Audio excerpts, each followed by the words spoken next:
Welcome to another St. Pete by Night revamped production. The following is rated for mature audiences and may contain graphic themes that will be distressing to some viewers. As always, we recommend you ensure the safety and well-being of yourself and those around you at all times. Viewer discretion is advised.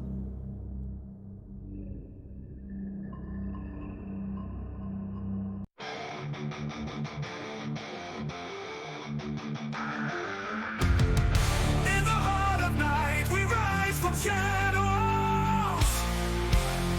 howling at the moon, igniting our battles, cleansing Gaia of an endless fight, until our final days we will fight.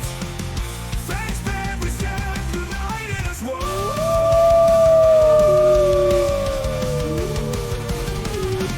Evil spirits lurking with horror and dread. Little light leads us where the brave dare tread. Glory and honor, wisdom in our hand. Together we rise, take our final stand.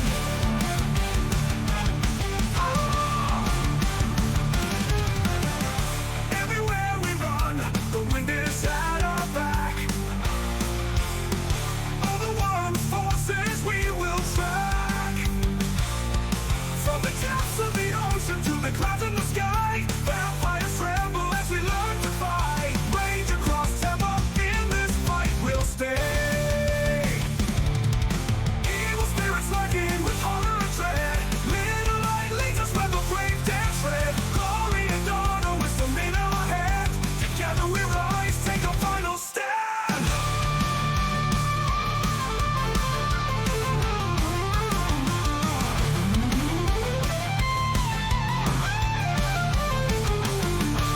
Rage across Tampa, in this fight we'll stay. Everywhere with the pack, let the night be our guide. In battles of honor, we shall never hide. Rock will never hide.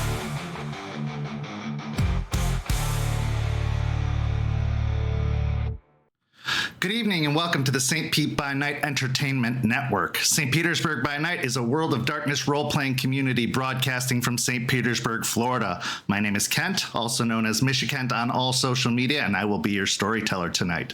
It's Friday night, and you know what that means. It's time for Hell Hounds, our second Werewolf the Apocalypse 5th edition chronicle set in Tampa Bay, Florida, right across the bay from St. Petersburg, Florida, where a group of young Garou have arrived from Michigan to act as reinforcements to the Sept of the Evening Star. And these young Garou have finally found their footing as Garou after their first change and have come into their own. But they have faced a great deal of challenges from within and without as the threats of the worm have grown literally from the ground all around them, and they have had to beat back these threats. But can they also handle the threats that seem to be looming within the pack itself? Only time will tell. If you really like what you see here, you should go follow St. Pete by Night on all of that social media you see listed down in the description. And if you really like what you see, you should join our community by following that Discord link in the description, where you could come have great conversations with us about the World of Darkness, as well as many, many other topics, and take place in one of the many activities we host on our server. We would love to have you come join us. So come follow that Discord link and be a part of our community. Of course, I couldn't tell this story alone. It would take some pretty incredible players to make this story happen. So let's go ahead and introduce those players now. Players, go ahead and introduce yourselves, if you please. Hello everyone, my name is Jay, and I'll be playing Deadbeat, Bonar Rune. And you will find that there is no care breakers in this pack. Hi everyone, I'm Nikki, and I'll be playing Delphine Ruin Speaker, the Silent Strider Theurge. Hello everyone, my name is Ben. I'll be playing Raymond Gorn, the Ghost Council Philodox. Hello there, my name is Katie, and I will be playing Aurora Rory Woods, the Bonar Galliard. Hi everyone, I'm Lilith, and I will be playing the one who can do no wrong, Juniper Camine. Black Fury Ragabash. So as they say, when the pack leader is away, the pack members will play. Well, they didn't really get to play that much this past week, as they were under the tutelage of Eliza Ross, the Sept Leader. They had a bit of spiritual teaching under her mentorship as they were taken into the Umbra to learn at the foot of the Stargazer Theurge. And they learned quite a bit. They learned new gifts, they met new spirits, and they had some emotional lessons as well, as they learned a bit about Eliza and her past. But on the way out of the Umbra, they took a little bit of a detour when they found themselves in the Shadowlands, a dark and foreboding place where Garou were never meant to tread. At least not while they were still breathing. This harrowing adventure put them in a very compromised position and may have revealed more than they were meant to learn. And if it weren't for Eliza's quick actions, they possibly wouldn't have escaped with their lives. But they did. Juniper also got to meet her sister for the first time when Jester and Artie met her at the coffee shop, and she was introduced to her sister and finally got to make first contact and get to know a little bit more about her long-lost family member. Deadbeat, Delphine, and Rory had a little bit of a heart-to-heart as Deadbeat sought out advice on what to do about the young woman known as Lila, who approached and confronted the pack at the house, looking for Deadbeat to have a much-needed conversation after what seemed to be a long, long time apart. This week, however, more answers are sought, more questions to be had, more to be done. Let's get to our first scene.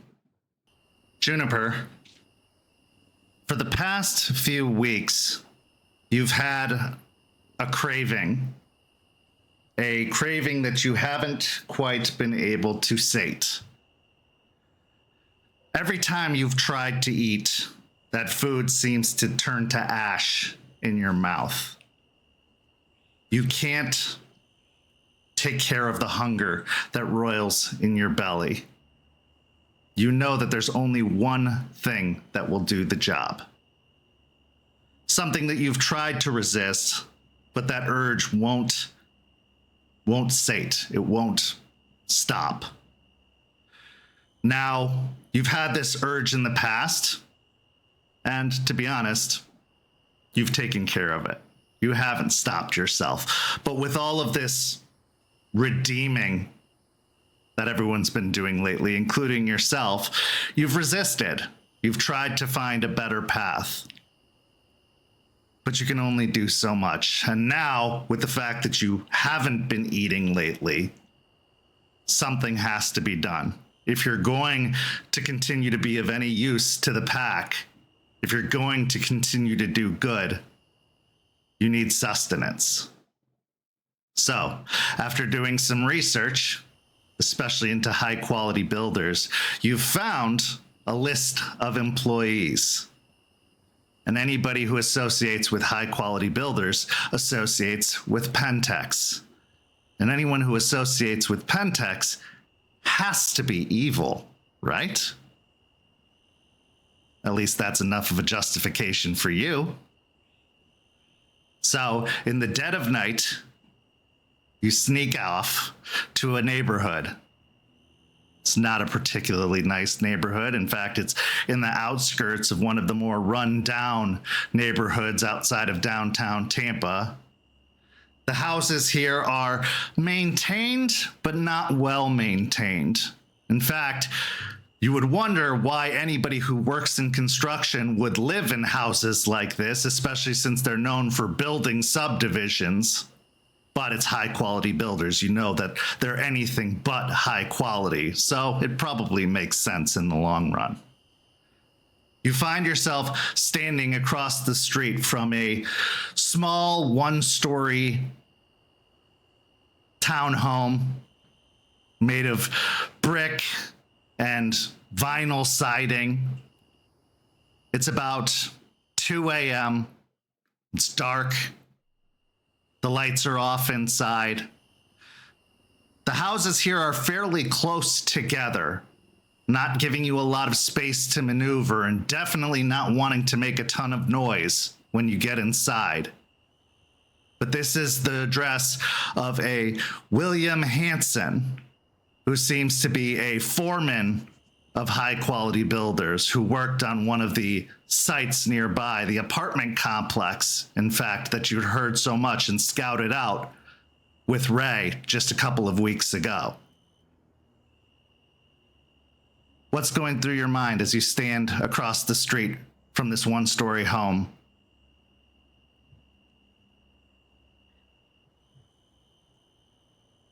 I am feeling a bit feral, a bit manic, even, with the events that have been happening to me as of late and the Shadowlands incident. I am more guarded and more I'm spooked, but I'm hungry. I'm so hungry, and I don't know why regular food is turning into ash in my mouth. I haven't done anything wrong. I am fighting the fight for Gaia. I'm hoping, and I've been neglecting this side of me, and that might be why these things are happening. I don't know. But what I do know is that right now I have my target, and I need to be very careful. Observing the house in front of you, there's a small chain link fence, more like a half fence that only stands about 3.5 feet tall, that surrounds the front lawn, and it's barely a lawn at that. In front of the property, there's a little cement walkway that goes up to a small wooden porch that heads into the townhome. There are like small alleys that go around the side of the house, but you're looking at maybe a 8 to 10 foot clearance in between buildings. How would you like to approach?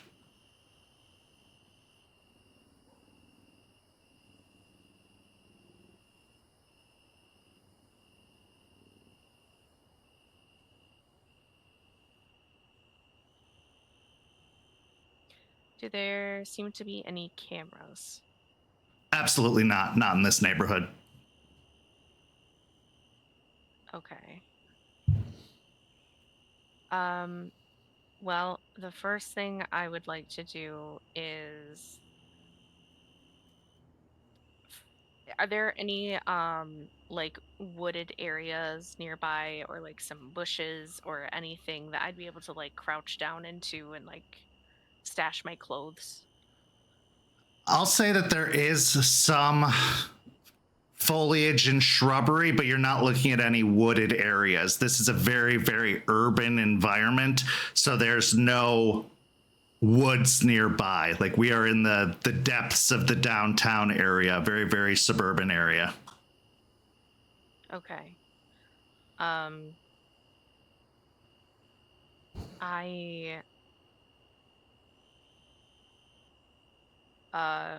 would like to pull down my beanie a little bit more over my head and uh look around to make sure that I'm not noticed by anybody before like slipping around to the back of this townhouse. Sure, give me a wits and awareness.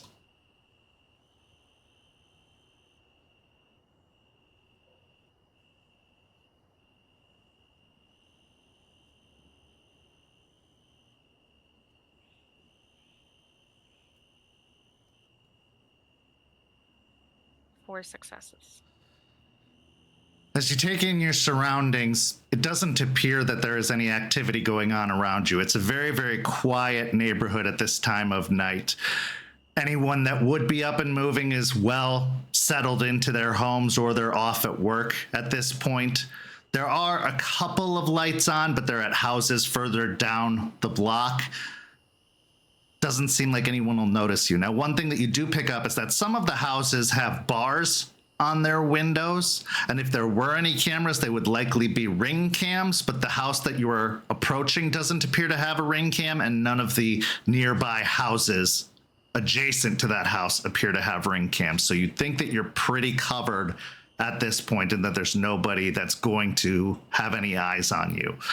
As you go to approach the alley, go ahead and make me a dexterity and stealth.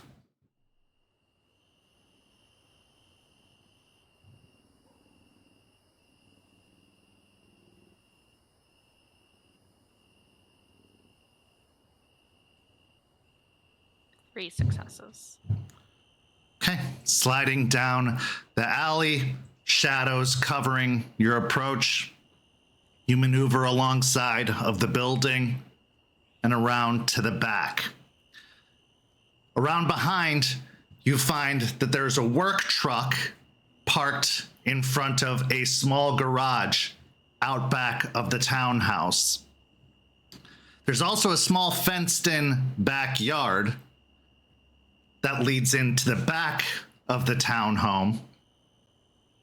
There's a back door, a small set of concrete steps that lead down to the backyard, and a sign hanging on the fence that says, "Beware of dog," as well as a doggy door hanging on the back door. So far, there's no movement from inside.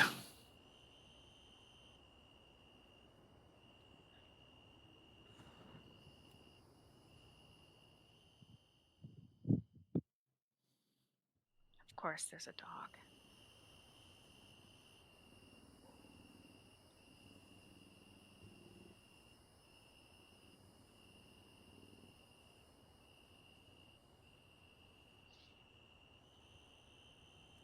I grit my teeth and take a moment before making a silent decision, and as quietly as I can, I would like to hop the fence. Okay, easy enough. You climb over the fence, doesn't even require a roll. As you get over the chain link fence, you find yourself in the backyard. It's not a very big backyard, but now in this small chain linked off area, it's just you, these concrete steps, and the back door with the doggy door leading in. The size of the doggy door would say that whatever dog this is for is probably fairly large.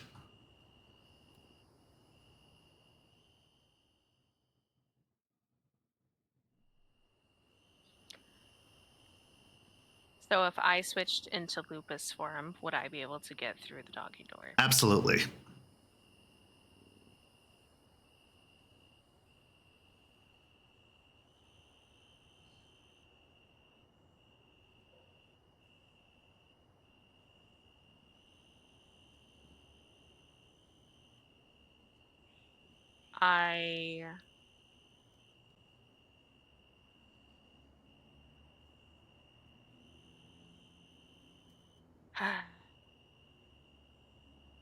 I am going to stash my clothes really quick, and I'm going to change into lupus form and go in through the door. Okay, so stripping down out of your clothing and stashing them around beside some recycling bins and trash cans that are just outside the back door. You drop down on all fours, changing into your lupus form. As you approach the doggy door, I'd like you to make another dexterity and stealth. Now you do have the bonus now from your lupus form as you slide into the doggy door.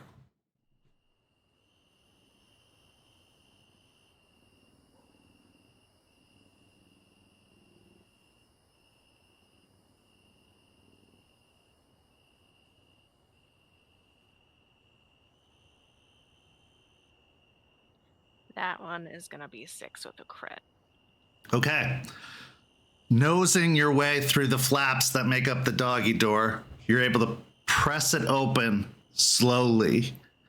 As your night vision adjusts to the inside of the house, you find that you're immediately inside the kitchen, which appears to be on the back of the house.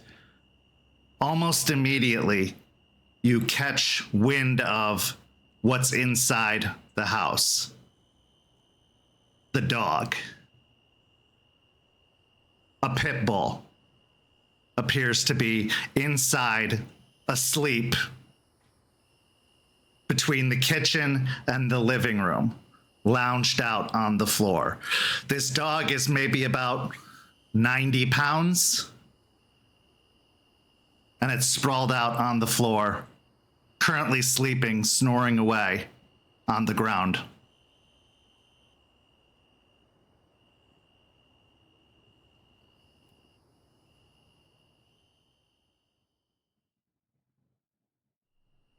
It was not alerted to your entrance. Yeah. I am struggling internally right now. I really don't want to have to kill the dog. But I don't know if I'm going to be able to do what I came here to do without alerting it.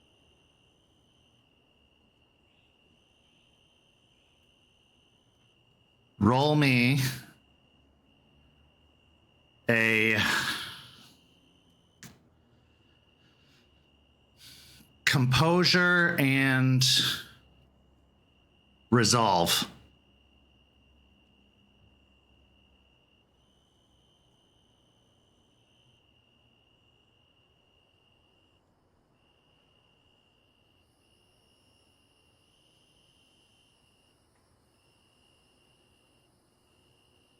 I got 2 successes and a brutal outcome. As you consider and contemplate what lays in front of you, that roiling hunger in your stomach seeps up once more. And a voice enters into your mind. It would be so easy.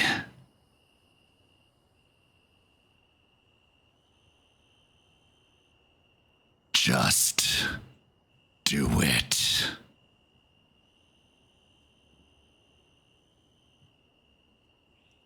I feel my mouth start to salivate as I think about just how quick it would be. And before I am fully consciously aware, I lunge to take out the dog. Okay, give me a strength and brawl.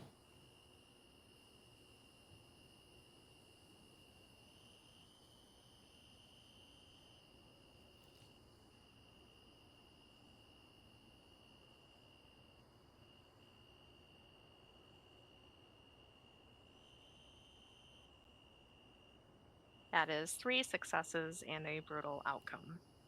Okay. So with a total of 5 successes, you leap upon the pit bull and snap crack. The dog isn't able to even let out the slightest whimper before it's still on the ground.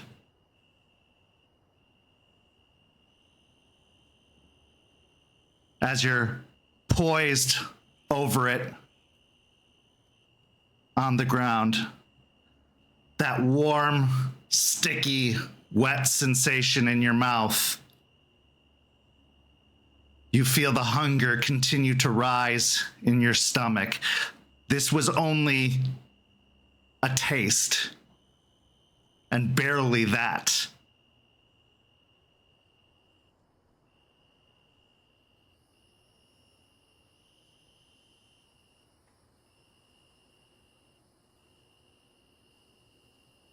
I need more.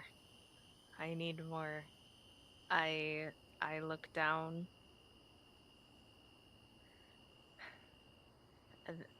I assume that there's a hallway. There is. As you observe your surroundings, you see that this is a joined kitchen and living room, similar to the one you have at the house. And there is an adjoining room. It's not even a hallway. There's just a door that leads into a room that seems to connect. There's a door on the opposite side as well, which you can guess is a bathroom. But then there's another door that leads into what's clearly a bedroom. And it's even slightly open. It's not even closed all the way. Most likely for the dog to pass back and forth from the bedroom into the kitchen.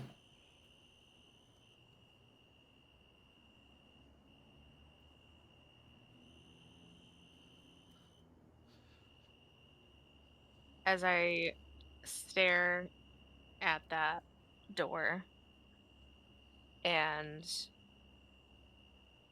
think about what I'm about to do, I remember what the other Garou have been saying about how the spirits are always watching. And I think about that voice that I just heard in my head.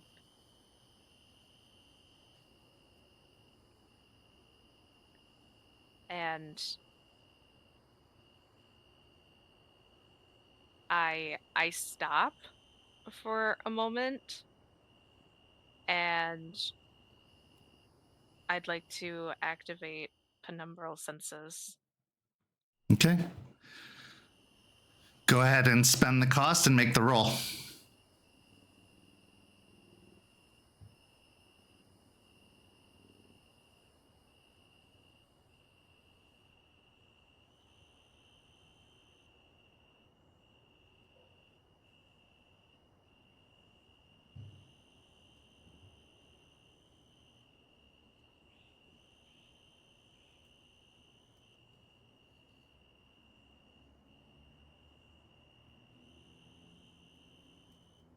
Three successes. As your vision grows hazy, falling into a photo negative, the room grows darker, as if it possibly could, because there's only the ambient light of the clock on the stove. But within the corner of the living room, a dark presence fills the corner. A large, massive form grows out of the corner, looming, red eyes burning, large fangs extended from a maw as it lopes forward.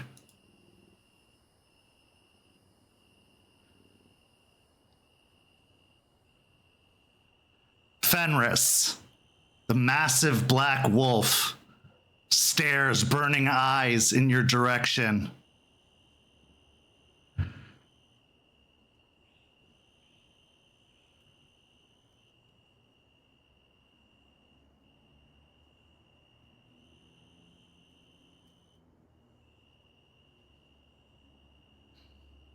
As I adjust to this new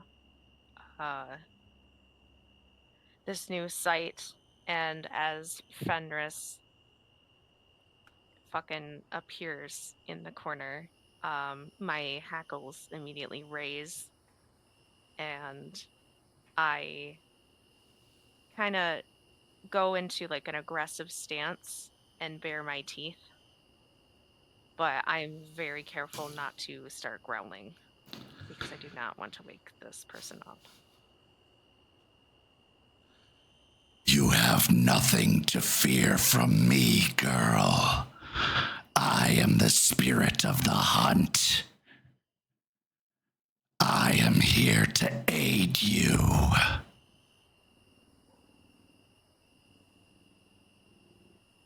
I tilt my head and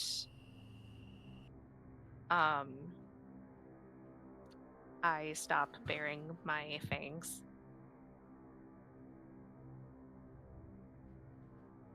And I communicate.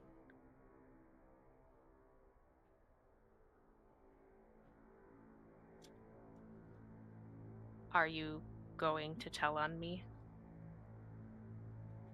Never.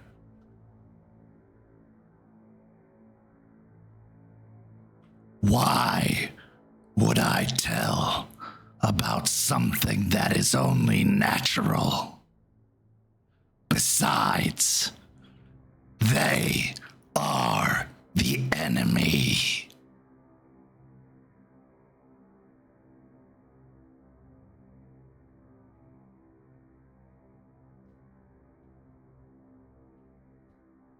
Yeah. Yeah, they are. The others don't understand. They don't understand what was taken from you. They don't understand what needs to be done. I understand.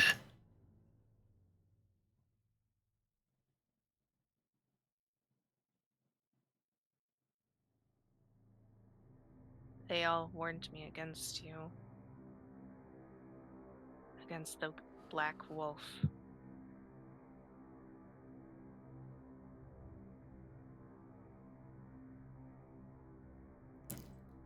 People are afraid of what they don't understand. People are afraid of power.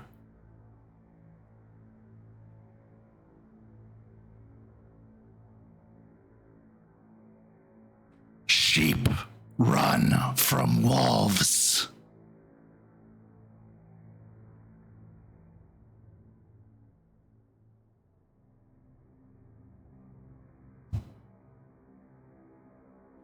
Are you a sheep, Juniper?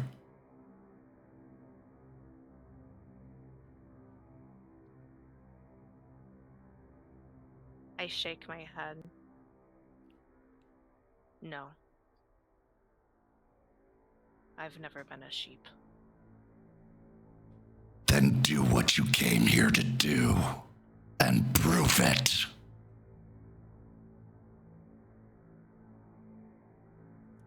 I look back over at the door. And I, as quietly as possible, go into the bedroom. As you enter into the bedroom, you feel the presence of the large wolf loping behind you, as if falling in step behind you. You almost see its large shadow cast over you. Inside the bedroom, it's not a very large bedroom. You can see that there's a small, almost half bathroom with like a shower stall attached to one side of the bedroom. The bedroom is pretty messy. There's clothes on the floor. Dresser drawers are half pulled open. You can see a work shirt draped over a small chair off to one side. The work shirt has a high quality builder's logo stitched on the back. There's a man in his mid-40s, balding, sheets half kicked off. He's shirtless, wearing just a pair of boxers snoring heavily on the bed. He's kind of clutching pillows. His hair is very thin on the top of his head. He's got stubble all across his chin. He's got some muscle, but a lot of it has given way with age.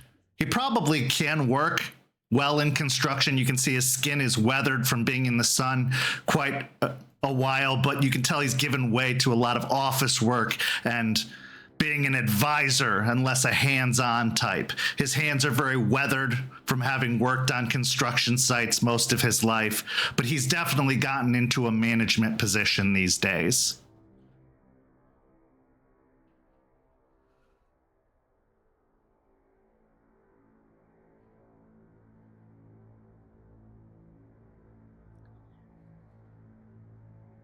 As I'm seeing all of this, my muzzle and my face just sneers back in disgust.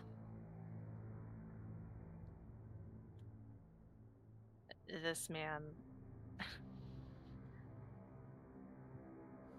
he could choose any job. He could choose to work for anyone else, and instead has chosen to work hard and get promoted and keep a career with a vile corporation that actively seeks to destroy and warp and corrupt Gaia and corrupt the other parts of existence.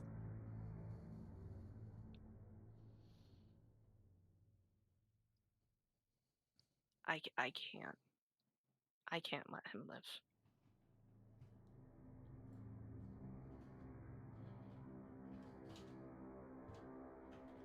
I would like to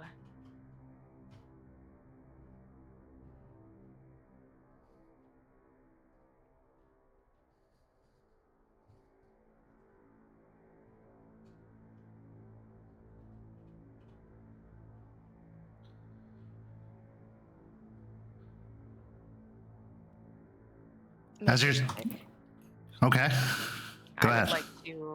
I would like to make his death quick so that he can't make any sound. But this man has sealed his fate. Considering your form, you know that it would be a little bit more difficult in your lupus form. You don't necessarily have the strength necessary. Now, Hispo, that might do the trick. You have a little bit more strength, a little bit more size.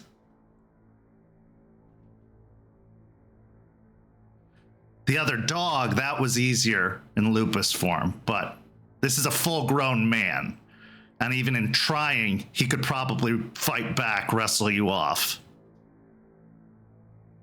That's very true. Okay, yes, I would like to go into Hispo. Okay, go ahead and make the rage check.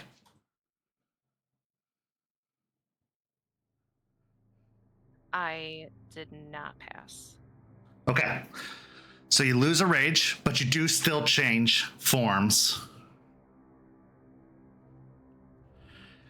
As you approach the bed, your form growing, your muscles increasing, getting larger and more sinewy, you start to tower over the bed, which is a mattress down on the ground, barely even a bed frame, not even a bed frame.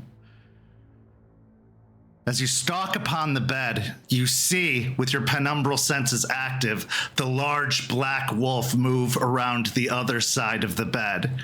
Its large maw open, drool, almost spiritual drool dripping from its maw as it approaches.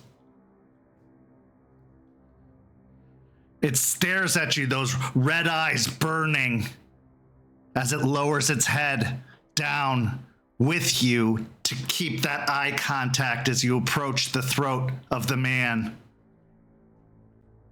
go ahead and make that. Oh, give me a dexterity and stealth first as you approach the bed, just to make sure you don't trigger anything.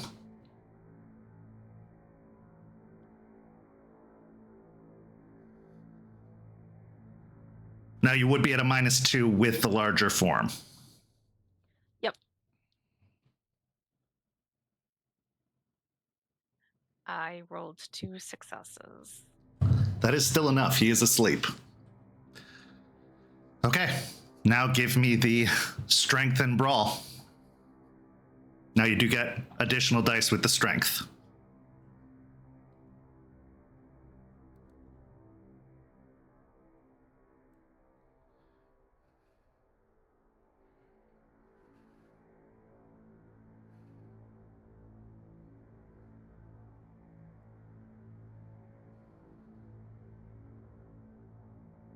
Five successes. Easy enough. Bearing your teeth down upon the throat of the man, he lets out a desperate gasp, his eyes shooting open as you bear your fangs down into his throat. But before he can let out a scream, you tear out his throat, and instead of a scream, it's just a wet gurgle as blood immediately spouts out of his throat.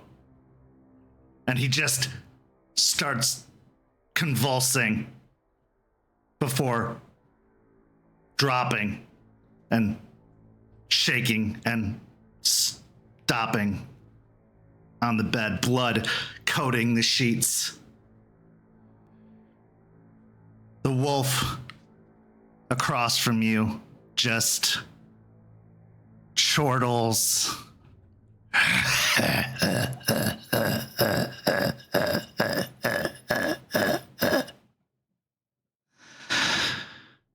Take your prize.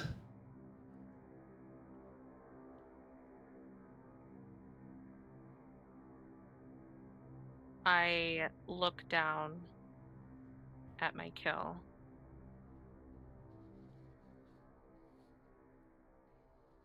And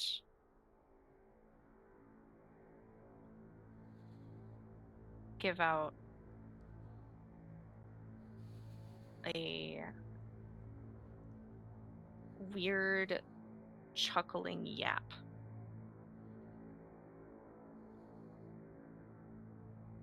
It's kind of funny that they cause so much damage, but they're so weak. And I begin to eat. Taking in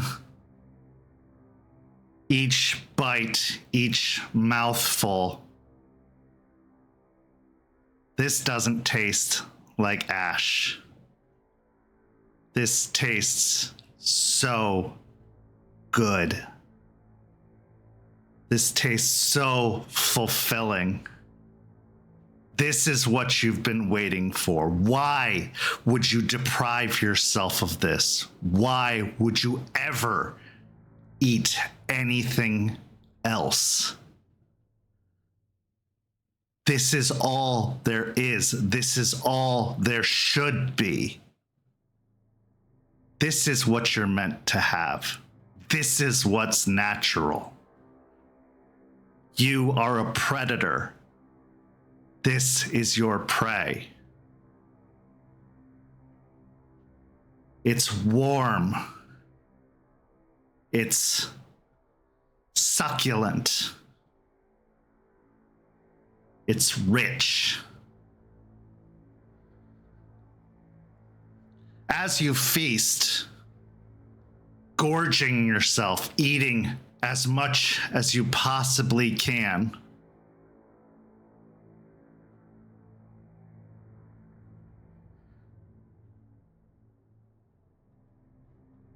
you don't even notice the wolf disappear. You don't even notice your senses fade. You don't even notice the 2 stains against Hoglosk that you take. As Fenris further gets his claws into you.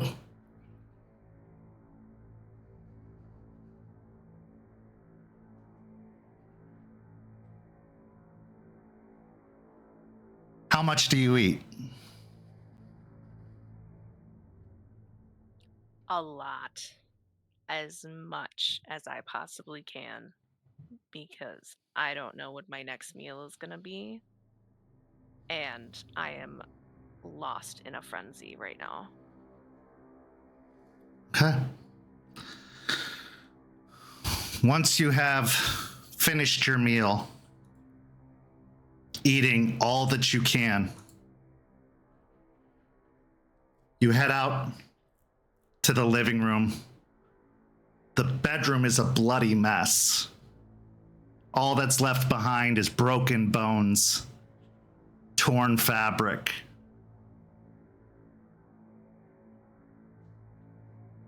You prowl out to the living room. There's still the carcass of the dog.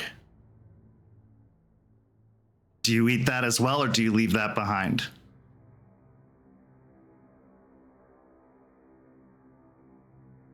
The dog did nothing wrong.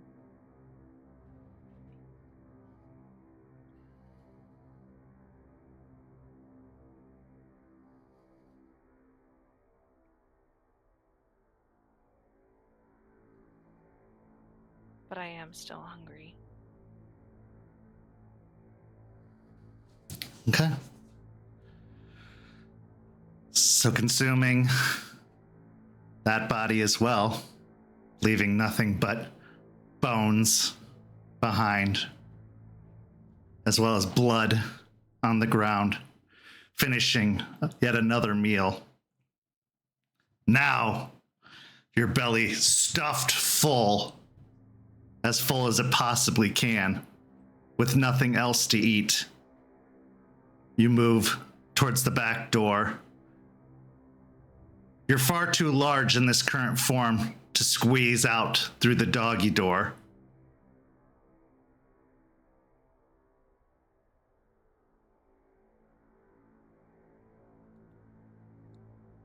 Can I revert back to my lupus form? Absolutely. Okay, I would like to do that then. And then I would like to grab my clothes in my mouth and sneak away, still in lupus form. Okay. Give me one last dexterity and stealth, however you get the bonus in your lupus form.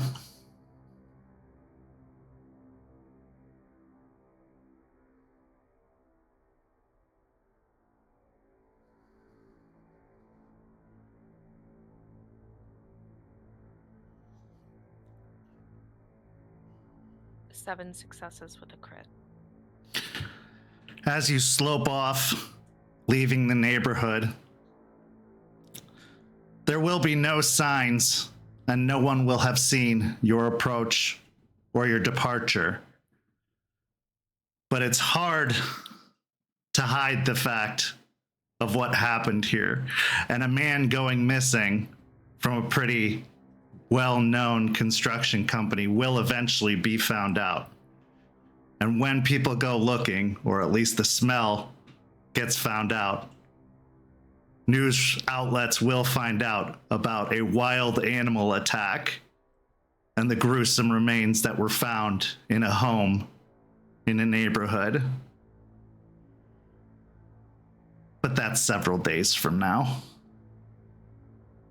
All that matters is, for the first time in a long time, you are full. We transition now to our next scene. Our next scene begins in what's becoming a very familiar location to viewers of Hell Hounds, a small coffee shop just outside of the state park that houses the cairn of the Sept of the Evening Star. A place that the glasswalker known as Artie Garfield has now called home, his refuge, where he can do most of his technological dealings, as the cairn has been anything but technologically friendly. Today, Delphine Ruinspeaker has come to visit the glasswalker because she has questions that she needs further following up on in regards to the fate of her parents up in Michigan. Delphine, what's going through your mind as you approach Artie to have this conversation? She's mostly a little anxious, mainly because when she thought her parents just died in an accident, it felt like it was settled. Like once we got past everything with the will and all of that stuff, closure, done. But now, because of this conspiracy, it's open-ended. We don't know what happened. We don't know who did it, if it even happened that way. It feels like she's not able to get any closure on this, and that bothers her more than just her parents just being dead in general. Just because she didn't have a good relationship with them, but at least knowing that it was done and she wouldn't have to follow up on them anymore, it brought her some peace, and now she's just always wondering. So as you enter into the coffee shop, there are a few other patrons present in the coffee shop, as well as a barista moving behind the counter. Now, this is a fairly comfortable looking atmosphere. It's got that very modern, almost slightly hippie feel. There's couches off to one side, very overstuffed armchairs. A lot of the patrons look very relaxed as they're reading their books. Some are even playing board games, but off in one corner, far to the back of the establishment, sits Artie, a young man in a vest and button-up shirt with a laptop out on the table, tapping away. He's got his coffee and actually a couple of more empty cups on the table, and he's tapping away. He looks up and gives you a bright smile and waves you over to the table. She takes a deep breath before heading on over. She's wearing very bulky clothing, and she's a little uncomfortable with the heat now, just because she's not in the cairn where there's at least some breeze and it's a little cooler than the rest of the state. But just getting inside from the sweltering heat, there is a little bit of relief just because there's air conditioning. And she'll approach the table and just nod to him. Hi, nice to finally meet you. It's nice to meet you too. Have a seat. She'll set her bag down and she'll sit down at the chair, tuck her hands beneath her legs, and just look around a little bit. As you sit down, the barista immediately makes their way over and sits an iced coffee down right in front of you before turning and heading back behind the counter. You can relax. There's no reason to be nervous, or I'm not one of the more uptight members of the Sept, so it's all good. I know you've been spending a lot of time with Charles. She'll look at him just a little bit and pull her hands out from under her legs and reach for the coffee, just checking it out a little bit before taking a couple sips. Believe it or not, if you'd arrived maybe 6 months before this, I had dreadlocks and wore hoodies, and this is all fairly new to me. I'm still getting used to it myself. She looks a little surprised at that because she'll just like, Aspen's into dudes with dreads? I was surprised also, yes. I literally cannot see that in any capacity. Like, I can believe, and she'll gesture to his appearance now, I can believe this. I would not have bought that she was dating a dude with dreads wearing hoodies and ripped jeans. He fishes out his phone from his pocket and then pulls it out brings up a photo of the two of them together from about a year earlier. Oof. You are every mother's worst nightmare, aren't you? Hey, I did really well with parents, believe it or not. But at first appearance, no. Yeah, I was definitely not what you wanted to bring home to mom, no. She'll like chuckle a little bit and not realize that she's just relaxing a little bit with the conversation. That also being said, I also had a bit of a reputation for being the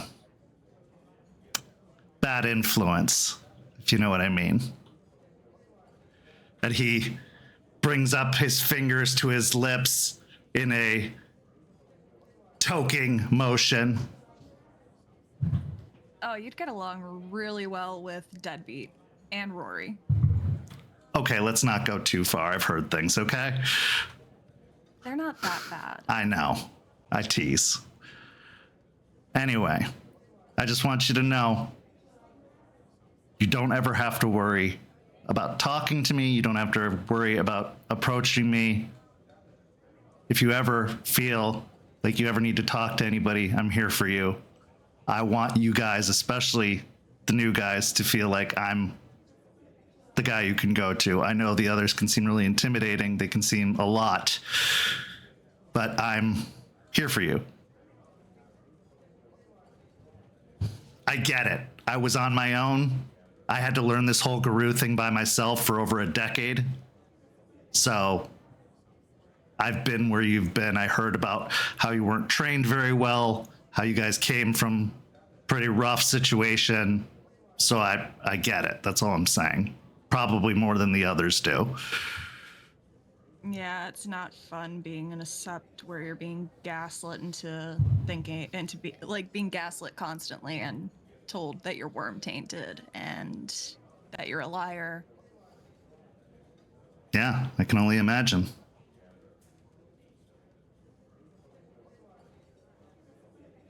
But yeah, Aspen said that you were the one who she was going to ask to do some computer research. Absolutely. So I did do a little bit of advanced looking into things for you. And I've already found some interesting information, but I want to warn you that what I've found isn't very informative, but it is interesting. So I'm not going to be able to say like, oh, I know who did it, or I've got answers, but I have leads. I have at least enough to get me started, if that helps. She deflates a little bit, so basically what I'm hearing is that it's gonna take longer. Unfortunately, yes. But I can tell you this for certain. It wasn't an accident. And how do you know that for certain? Well, I can tell you for sure that all of the appliances were new. All of them had passed inspections. None of them had been recalled. None of them had been defective. All of the gas lines had passed inspection. So any possibilities of gas main breaks or anything like that would not have been possible. A gas leak would not have been possible. I can also tell you that based off of the gas readouts, there was an increased gas usage right before the explosion. So like someone turned on the stove, the gas, but not the lighter. Well, I couldn't say that, but I can tell you that yes, they turned on the gas. The gas was turned on right before the explosion, an increased amount of gas usage. Like you can usually tell how much is used for average regular cooking. this wasn't the case. Most likely all of the burners or the furnace or something was turned on right before the explosion, which gives me reason to believe that this was purposeful. Now, the other thing that stood out was the quiet and immediate end to the investigation. So, like, the cops just covered it up or something? Not the cops. Their bosses. Yes. Somebody didn't want them looking much further into this. Now, that doesn't necessarily mean... That doesn't tell us much. If they were connected to Pentex, which is a valid theory based off of who they were working with and for, it could be that they just didn't want them looking into their jobs or anything like that. Pentex does this kind of stuff all the time. They will bury anything having to do with their company just to stop investigations having to do with their company. But they put it down. They quieted it. I mean, they would. It's bad PR. Correct.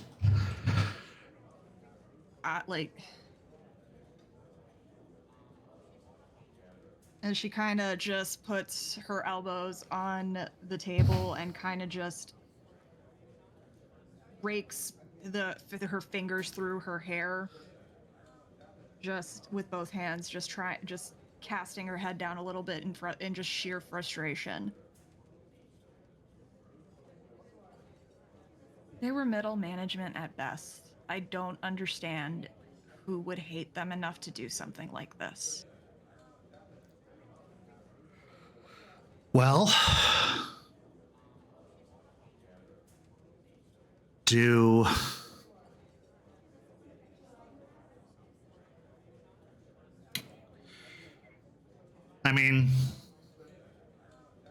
you think there's anybody they could have rubbed the wrong way? I mean, neighbors, or how much do you want to know? You were estranged from them.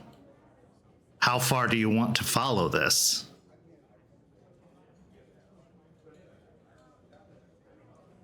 I honestly have no idea.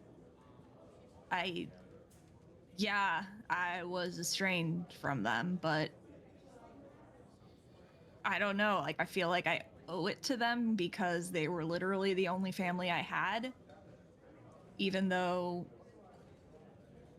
we barely had any emotional connection to each other. Sure, I was their daughter, but I got to see them maybe all of a couple of hours a day, if that. They were always at their fucking jobs. Hell, they put me in a school that had dormitories. They were gonna leave me in Michigan when Dad got a promotion, and she was just gonna go with him. They said it was so I could finish out school with my friends. I didn't fucking have any friends at school.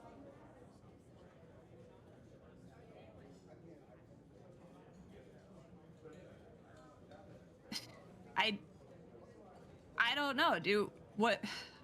I know I barely know you, but what do you think? Should I even fucking bother? They were bad people, right?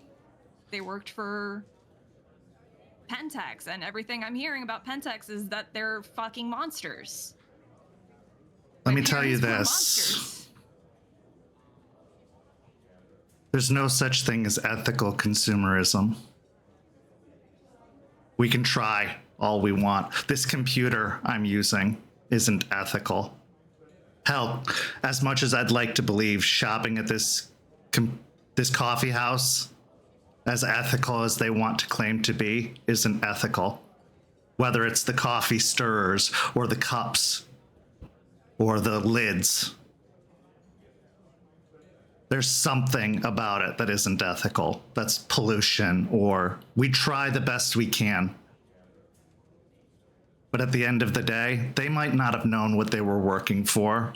They might not have known what they were doing until you had the first change and were told all about this. You didn't know what Pentex truly was. How could you? They were doing a job that paid them, that gave them a successful lifestyle. So blame them all you like to. That's fair. They treated you poorly. Everybody has a story. But can you really say that they knew the full extent of what they were involved with? Pentex is evil, yes, but it's also a shadow corporation that buys and sells companies, that gets involved with a lot of organizations, and that has a trickle-down effect that reaches further than most things even know. Hell, we could have supported Pentex today in some fashion. One of the microchips in this computer could have given Pentex money. But in reality, I still need this to fight. And the good I do with this computer against Pentex is worth the small bit of money I gave them.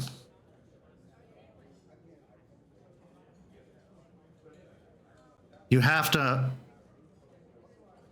give them the benefit of the doubt that they aren't as aware as you want to believe they were. Were they bad to you? Yes. Did they hurt you? Yes. Were they bad people? Maybe. Or maybe they were just doing the best they could with what they had. Maybe they came from bad homes and didn't know better. But they were your parents, and you can't trade that.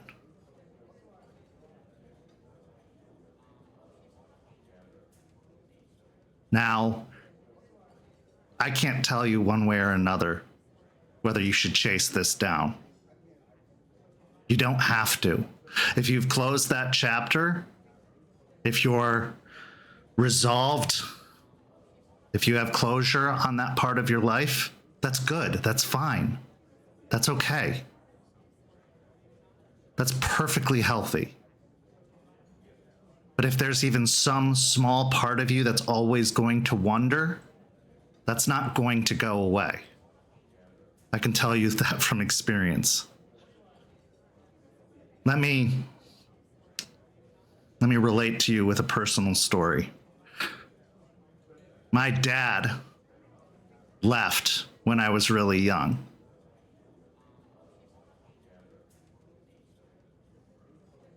He's still in Tampa. He's still alive. I haven't seen him in 20 years. But he's still out there. Could I go see him? Could I confront him? Yes. Do I want to know what he's up to? A part of me does, yeah. But I've been denying myself that.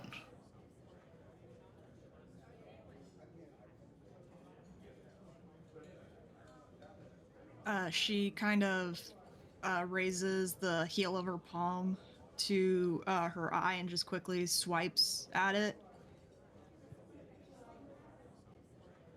Last thing I ever did to them was rob them again when they were just trying to put me in rehab.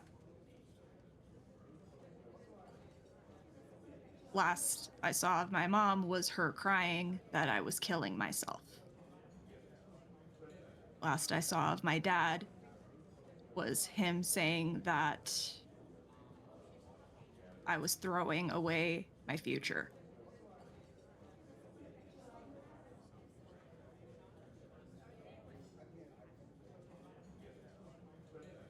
And I robbed them. and left without so much as a goodbye.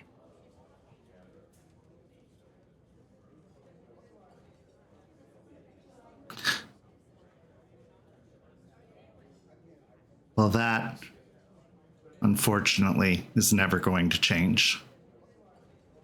Even if you find out what happened to them,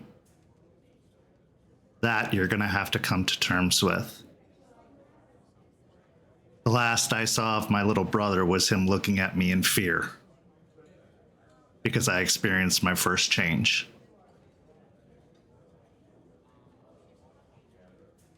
So I understand.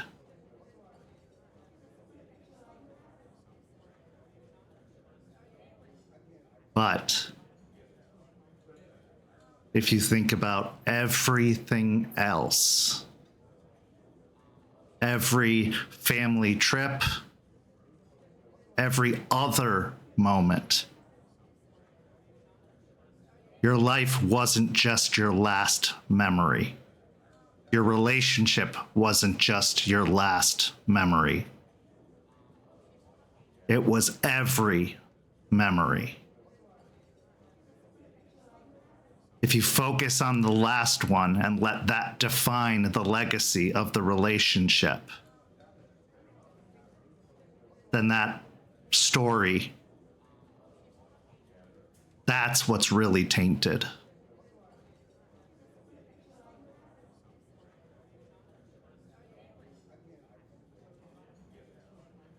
And besides, you can change that if you want to. Your story isn't done being written yet. It's got a shitty start, though. I don't think so. Not from what I've heard. I walked into the Sept shamed. And now? Still shamed. Not for much longer from the looks of it.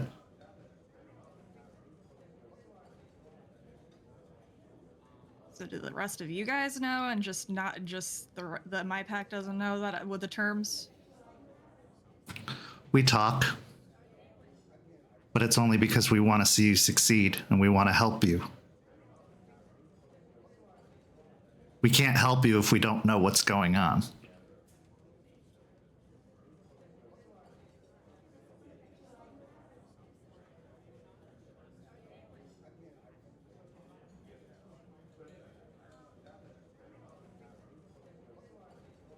Barely know what's going on anyway. I don't think that's true.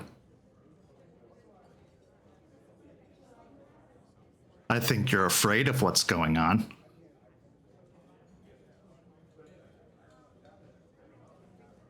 Yeah. I'm a... She'll glance over her shoulder. Fucking werewolf. I used to think this is just fiction. And now I'm this and expected to fight for the living organism we walk on every day. There's vampires just roaming around and ghosts, and you can accidentally sidestep into the place where the ghosts live, and it's fucking freezing, and people's shadows are all out of whack.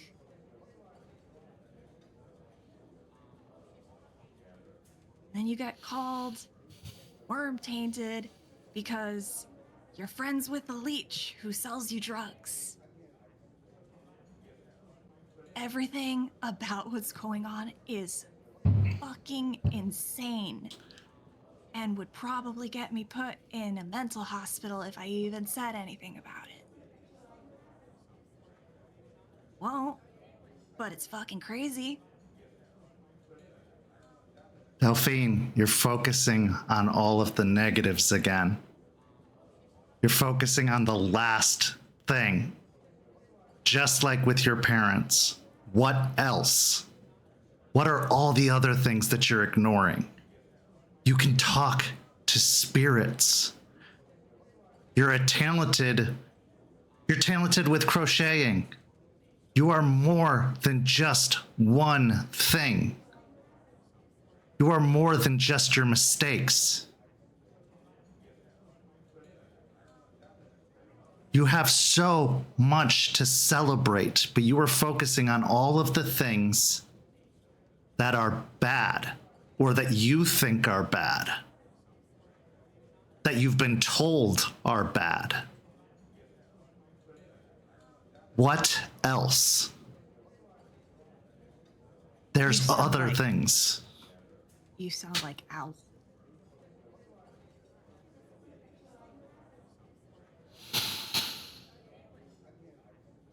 There's more.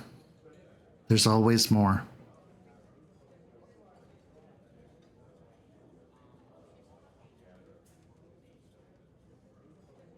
There's always more.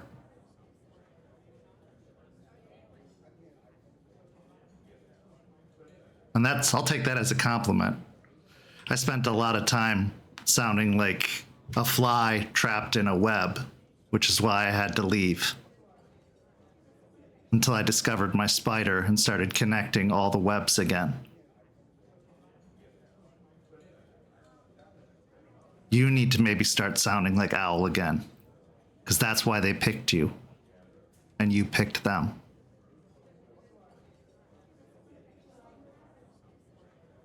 You are more than just your mistakes. You are more than just your failures, and you are more than just what other people say about you.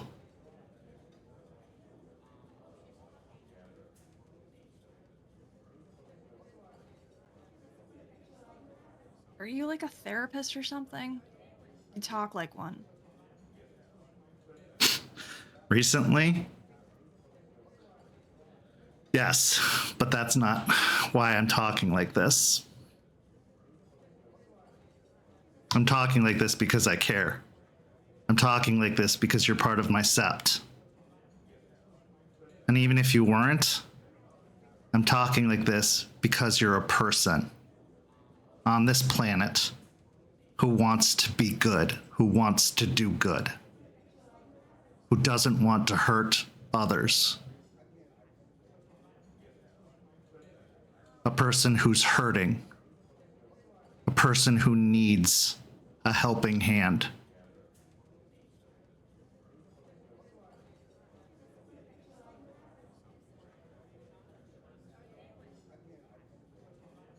Every time someone offers me a helping hand, I just run away. So stop running. Where would you go anyway?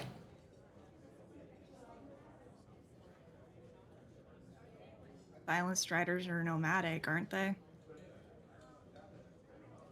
Yeah. But they always come back.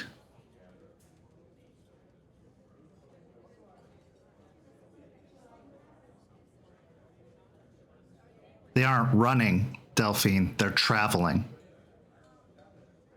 There's a difference.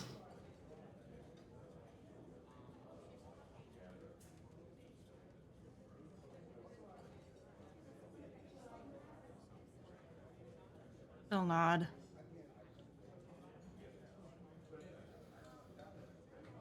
So, that all being said,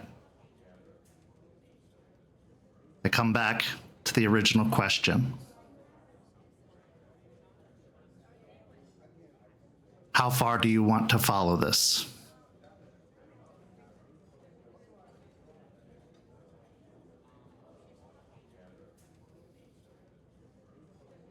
If I don't follow it, I'll always be wondering. And my type A ass can't leave anything alone.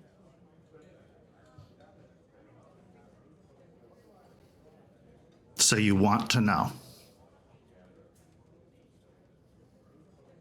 If I know, and if they were bad, maybe I can use that knowledge to try to do some good. Okay. With that, Artie starts typing rapidly.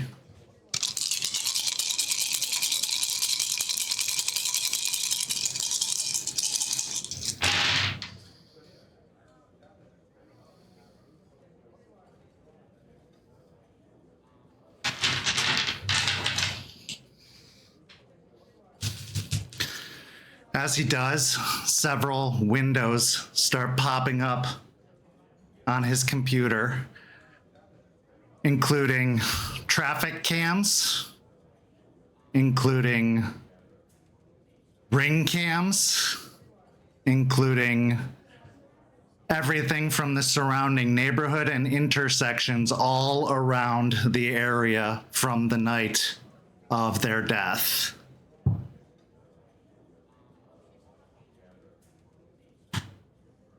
Eventually, several images come up on the screen.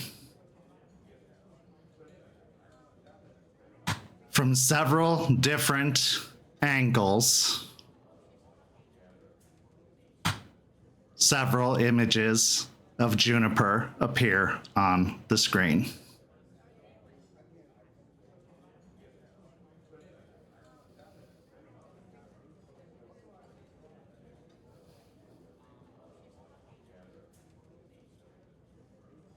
Can my rage go up? I would say roll a composure and resolve. Okay.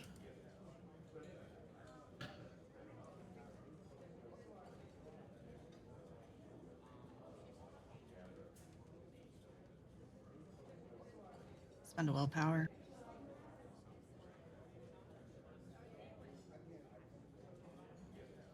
Four successes. You are able to hold on to your, stop yourself from frenzying, but your rage will go up.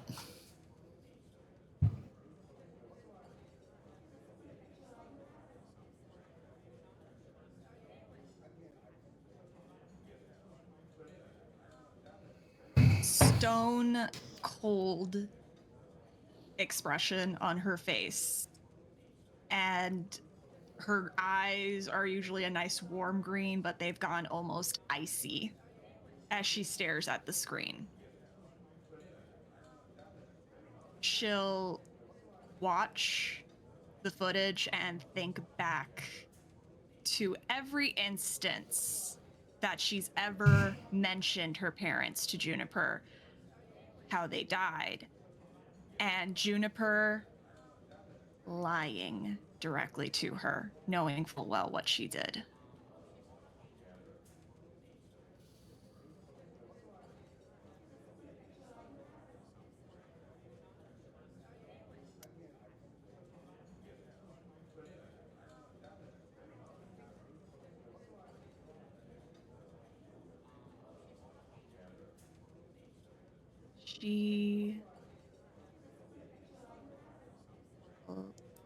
She lied. Lied by omission, but she lied.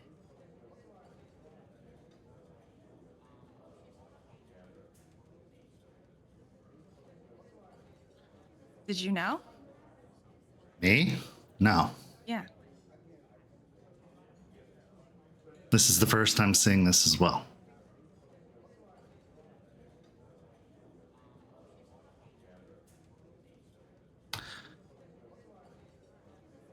I'm going to have to make a call. But I won't do anything if that's what you're worried about.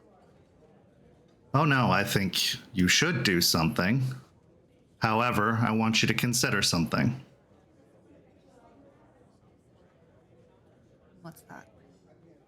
Empathy. Why would she do it?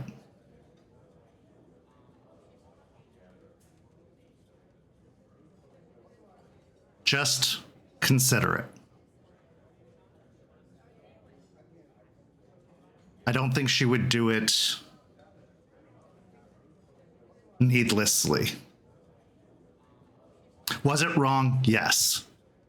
Is it wrong to lie? Yes. Those are the wrongs committed here, for sure. But why?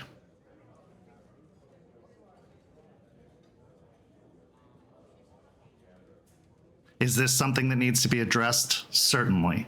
Should it be addressed with tooth and claw and violence? I wouldn't be picking that fight if I were you. I have seen how you fight or heard how you fight, and might not be your strongest bet. Yeah, I'm not a fighter. But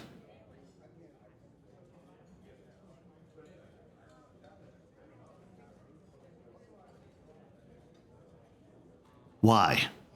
Why would she feel the need to go to this length? And honestly, even with this information, it's circumstantial at best. It doesn't prove for certain, but give her the opportunity to explain.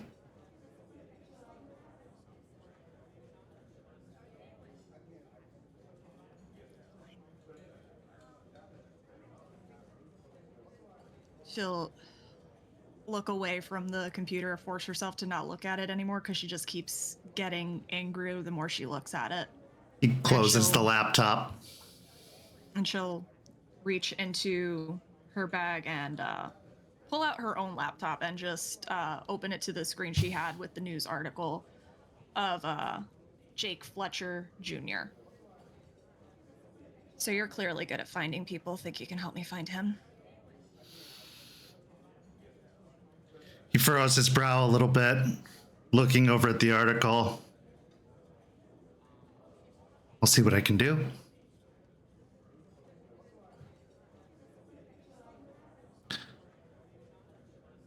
As Artie begins to work on this new project, what's going through your mind with all of these new revelations and all this new information?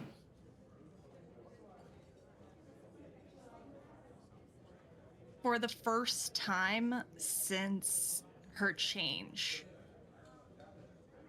she's to this point considered herself a more composed Garou, not one to let the rage within her push her very much. Very level. She's always considered herself, even despite the meth and everything, that she's considered herself a very level-headed person.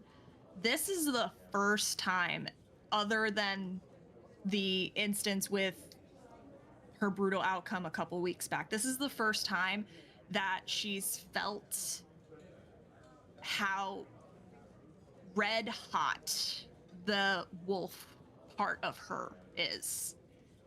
And it's at the forefront of her mind now, kind of just putting human Delphine and spirit Delphine in the back seat so it can drive. And she just is wanting to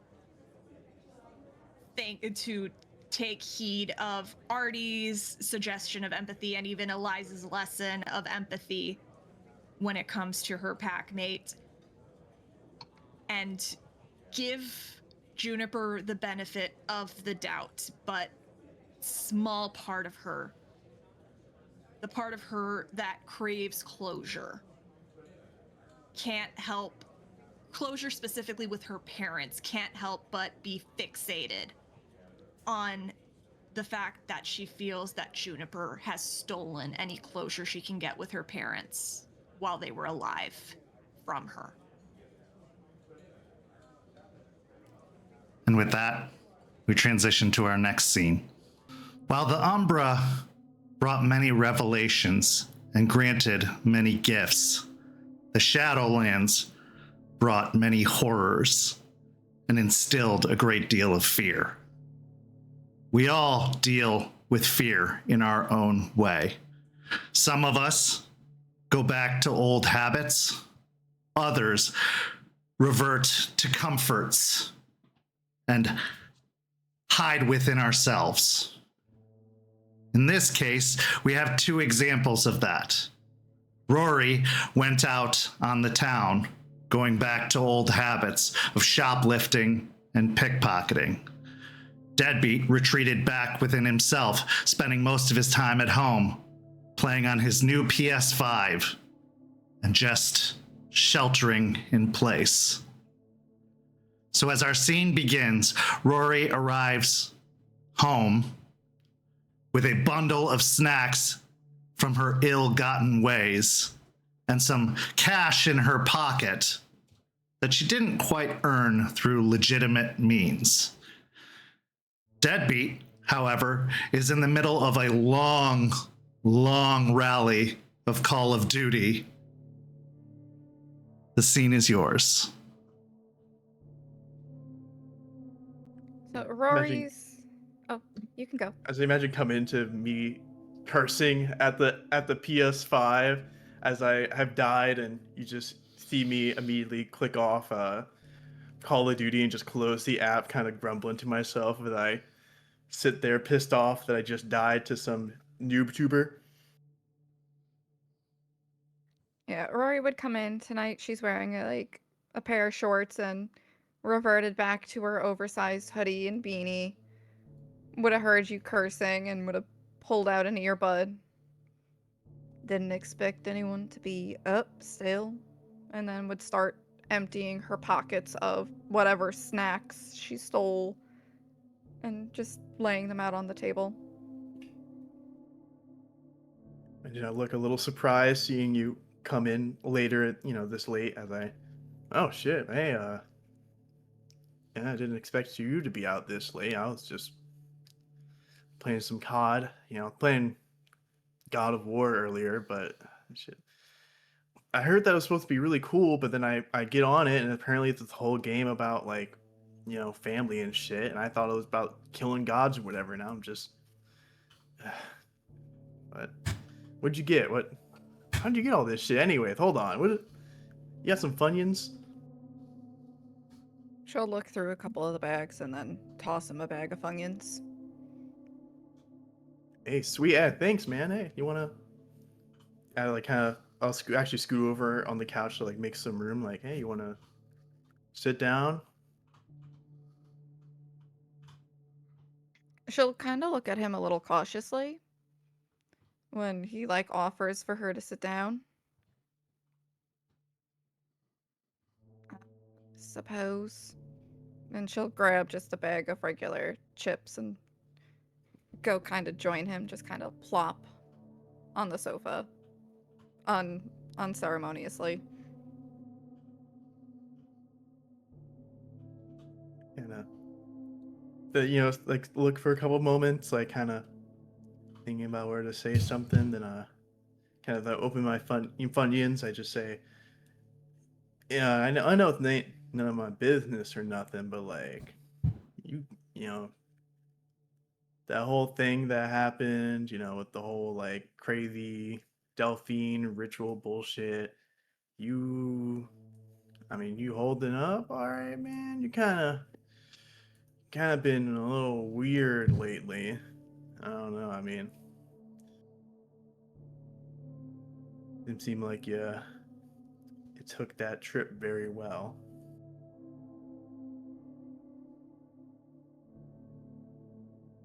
Well, if you were hearing voices about the last conversation you had with someone about how you're not what they thought you were gonna be, I think you would bug out too.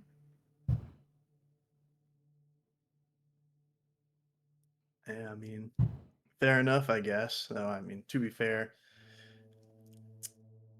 yeah, I usually have people tell me all the time they don't, I'm not quite what they think that I'm supposed to be, or that they're disappointed in me. So, I can at least kind of get it.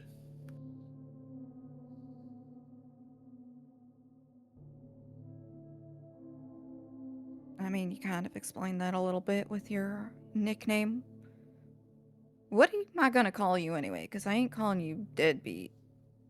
And I would imagine you would hate if we called you by your old name. We'll just say that. Yeah, you can just, I don't know, rock with DB for now. Not if you aren't gonna call me by Deadbeat, just go by that. That's what I tell people who don't quite understand that kind of stuff, to call me anyways. Kind of going up to someone and saying, hey, call me Deadbeat's a little, they probably wouldn't quite get that.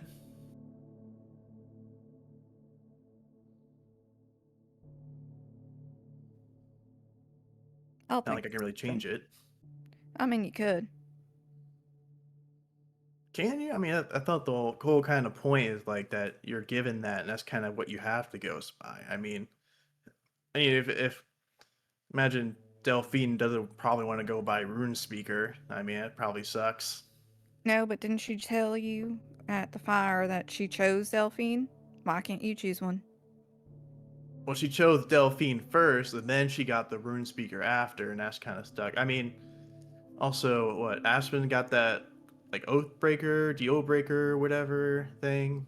I still don't know the story to that, by the way. I should have. She was dodging the question, I think. You can always try asking. I mean, I don't think I'm really made for one-on-one meetings with leadership. You saw what happened last time we had a big meeting with them. Yeah, make sure that not get any more, fuck ups, especially after getting my jaw broken, kind of.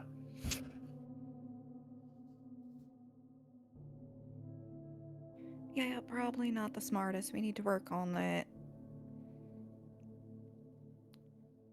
And she'll kind of just fiddle with one of the chips.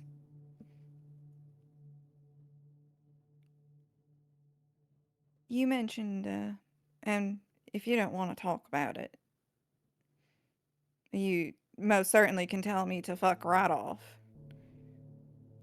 But you mentioned you had a brother? See that I freeze up for a moment hearing that, kind of sit there thinking about what to say for a second, kind of caught off guard. I'll just say, yeah. I kind of like I sit up a bit more, kind of leaning on my elbows. Yeah, I do. Or I guess I did have a brother. Did you want to know anything in particular? Just kind of.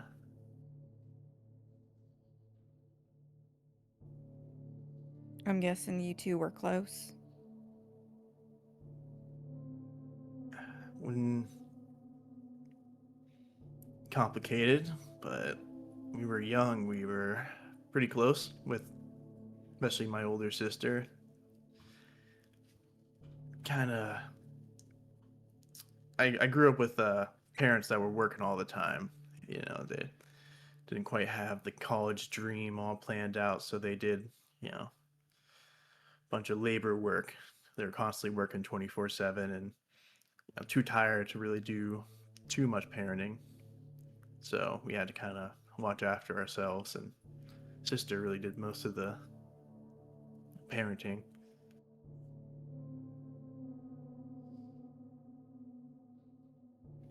She'll nod as he speaks.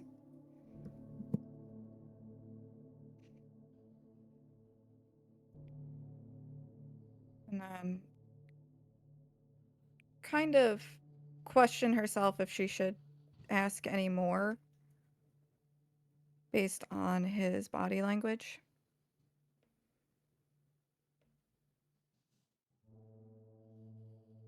So you were kind of tight knit, I guess, with your siblings, but not really at the same time.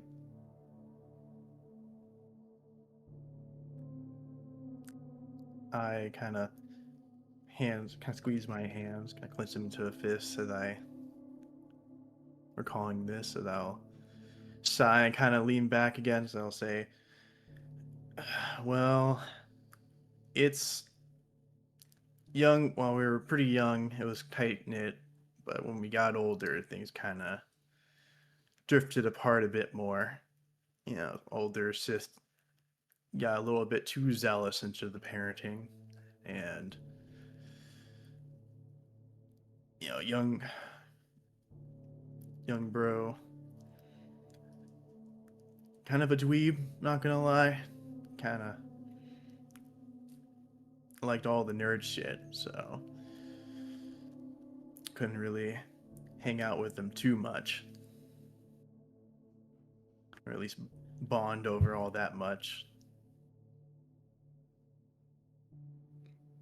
Because you were more the partier type. Well, and she'll motion at him. Yeah, not just that, but yeah, it's a little. That's kind of best way I can describe it now, though. You you got a sibling? Yeah, I got a little brother. He was the one the story was about.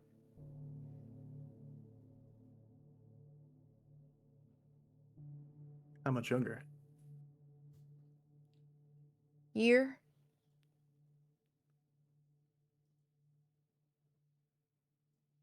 My folks had us very close together.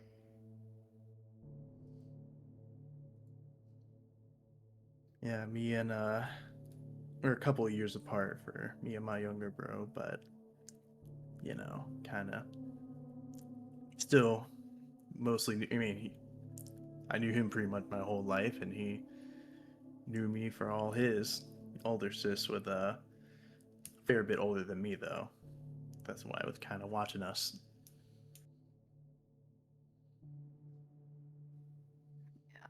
I never really became the parent sibling with him, but I did take a lot of care of him.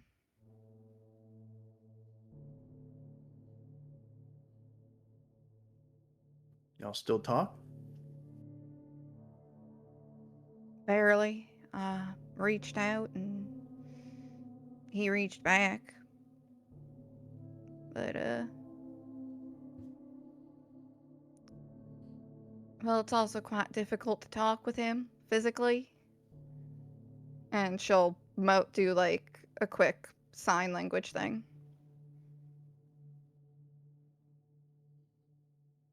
I just kind of stare, not sure what you're doing at first, and then it kind of clicks for a moment, like, oh, you see, like can't hear. He's like deaf. Yeah, he was born deaf. So we learned pretty early on, and I tried to make things easier, but you know how it is. Not really, but all right.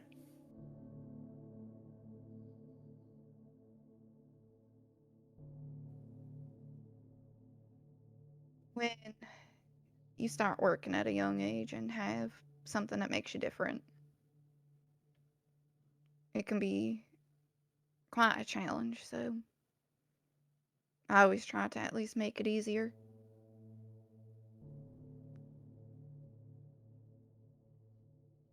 And then, well, you read the article. You know, you know what happened, sorta. Yeah, general gist of it. I mean, to be honest, I didn't really read much of it. It's kind of, I mean, no offense, but it kind of doesn't mean really much to me. I mean, you see the type of people I hang out with, having a record like that doesn't really mean anything, especially if you were, you know, not really the one doing it, or at least didn't want to do it, or whatever you were talking about. Sorry, it's just not that I don't care. You know what I mean. I'm picking up what you're putting down. And then she'll kind of lean forward and rest her chin in her hands.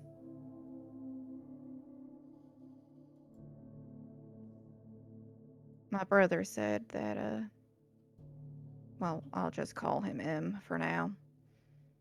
Went dark after I left town. Hasn't been seen since.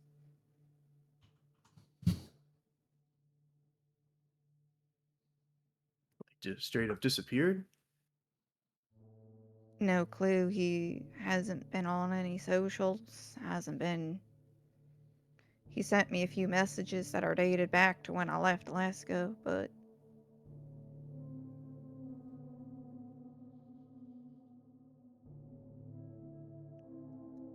and with, well, your ex showing up and things that I've been told, How many people from our past do you think are going to be trying to show up? I mean, knowing us, probably fucking all of them. I mean, you know our track record. Everything that can go wrong with us will. I mean, hell, we went to like the Shadow Realm or where the hell that was. I don't think any like wasn't it like talked about that like no one ever goes there or whatever, like super dangerous, and yet we somehow showed up there. I mean, just our luck, huh? Yeah, that would be our fucking luck. And she'll kind of like rub her face.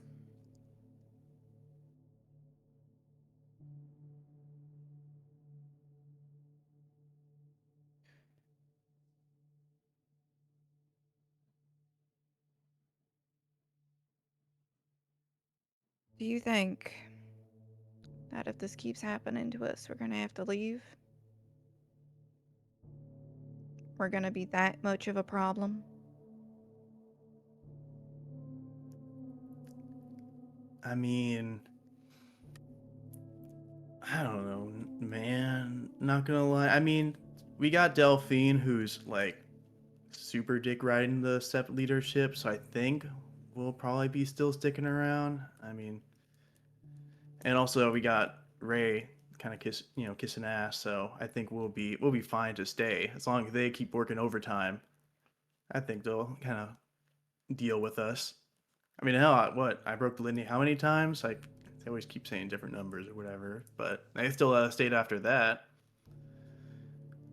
I We'll mean, if have I to can get get a away with all tally that, board for how many times our group has broken the litany, honestly. yeah. I mean, if we had done all that, what like having stealing some shit or having your ex show up is gonna be the thing that really the straw that breaks the camel back. I mean, you got the rest of us. I mean, if you need to kick his ass, you got me, and Ray can throw a little bit of hands. To be fair, I didn't really see him do much besides like that one boat fight. Everything else, he's kind of just been getting tossed around. What do you mean by everything else? I've only seen him in the boat fight, the thing with Juniper, and even then he kind of held his own for some of it. He got tossed into the ground, and then there was a moment where we had a disagreement, and I gave him a slight push, and he ate shit. A slight push, and she'll look slightly amused by that. Yeah, I mean, you know how big I am. Sometimes I just don't know my own strength. A little. Next thing you know, he went tumbling. I'm sure if you asked though, you get a different story. He might like to exaggerate it, make it still sound a little cooler. I'll give a slight smirk to that one. She'll roll her eyes. I'm sure it was just a slight push, just like it was a simple bullet. I'll kind of shake my head at that one, give like a slight like playful nudge with my elbow, like, "Hey, come on, man, that shit hurt." But to be fair, I did get healed by a naked chick after that, or at least Oh my fixed up. god. So who was the real winner? I'm just saying. And she'll smirk. You would have not let me heal you if I was not naked, though. It was a nice bonus. Nice bonus. All right. Oh, me being naked was a nice bonus. I'll keep that in mind next time, and she'll start to relax a little bit.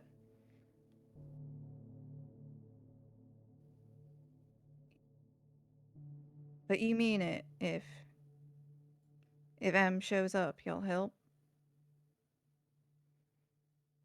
I mean, you're helping with my shit, and I mean, I'll be honest. I'm not really used to people helping out, without any sort of ulterior motive or, wanting something in return. Like I said, you've seen the people I hang out with. Kind of not the most selfless people, but I mean, if you're willing to help me out, like, with my shit, I'm willing to help you out with your shit. Though, depending on how much you want to trust me with the whole, and I kind of point to my mark of shame.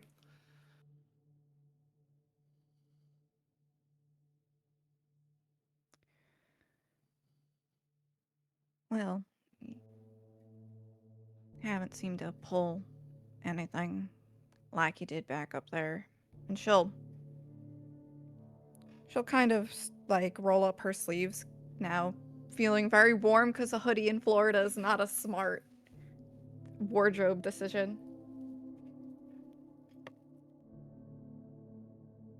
I really want to believe that we can learn from our mistakes and make a difference.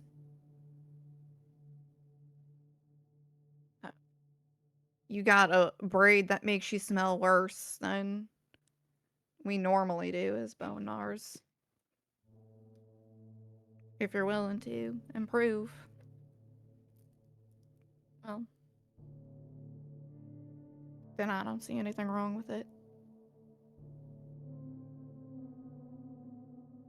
I mean, we'll see, I guess. I still really haven't got any sort of clue on how to, what to do to get this damn mark off. They didn't really tell me, oh, do this achievement. I mean, before they said, like, impressing the leadership, and I thought I did some pretty impressive shit already, but I guess I don't know, they'll just maybe magically just release it for me one day. I thought, I had the whole lead with underneath the floor thing, and they didn't quite give me anything with that, so kind of sad about that. Oh, that treasure. Yeah, that's apparently, I thought it'd be good enough, but nah, I guess. I mean, it's fine. It's fine. What I was just got it to break like? some shit. You got to break some shit. So, what was it? Was it like a dead end? Uh, that's where I kind of shift uncomfortably, realizing I just put myself in a city situation because I wanted to brag a little bit. Just, uh, it's it's complicated. It's annoying.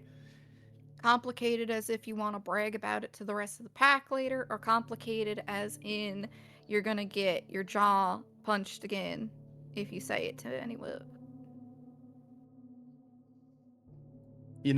It's sounding a lot like option two. Just like look around, like making sure, just a little worried just in case. So say, yeah, just you know, kind of you gotta, some shit went down, and can't, unfortunately, can't say much, under, I guess, above your pay grade or whatever. She'll kind of give him a curious look. Like, she definitely wants to poke, but since he said it was more like he'll get his ass kicked if he's, like, shares it, she'll just kind of shrug. Alright, I won't pry any farther.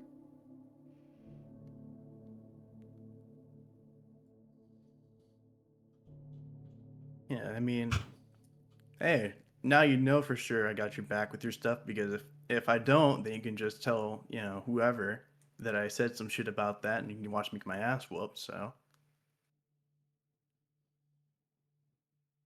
As entertaining as that would be, I don't think I'm gonna do that right now. Maybe another night when I'm in a better mood. Need a laugh. just saying, it's not fair. They got the richest, strongest dude here. It's fucking. Like, I don't get it. I don't. It's like one place we go to that I think that I would have the best shot. I'm usually the strongest wherever I am, and they have this like roided up monster that also happens to wear a suit and drive a nice car.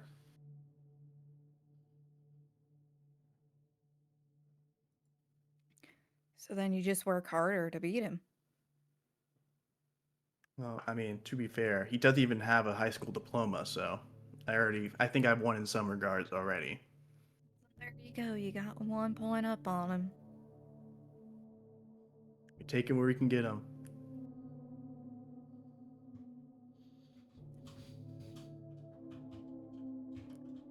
You feeling a little better now? You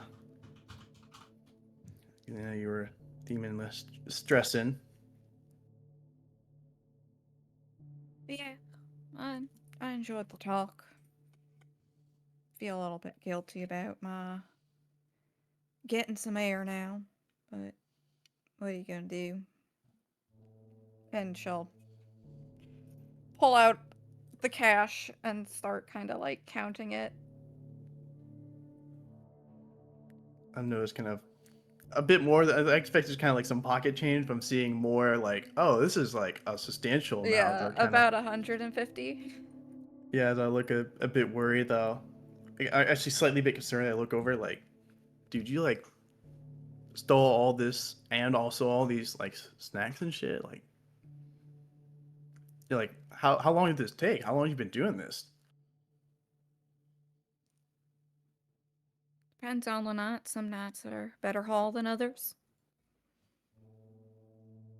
ST, was this all tonight or was this throughout the week? This would have been throughout the week. This is about a week's worth. Like, hey, yeah, I'm maybe not my place to kind of say this shit, but like, you just did this all on your own? Yeah, no one else. No, I didn't have an accomplice this time, and no one got hurt.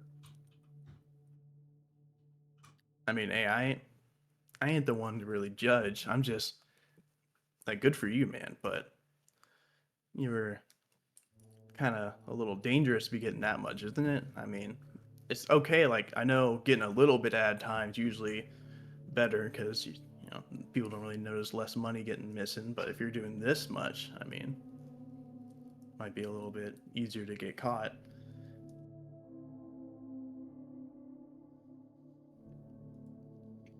When she's done counting the money, she'll just kind of ponder. Just like, just think of like, is Deadbeat really the voice of reason right now?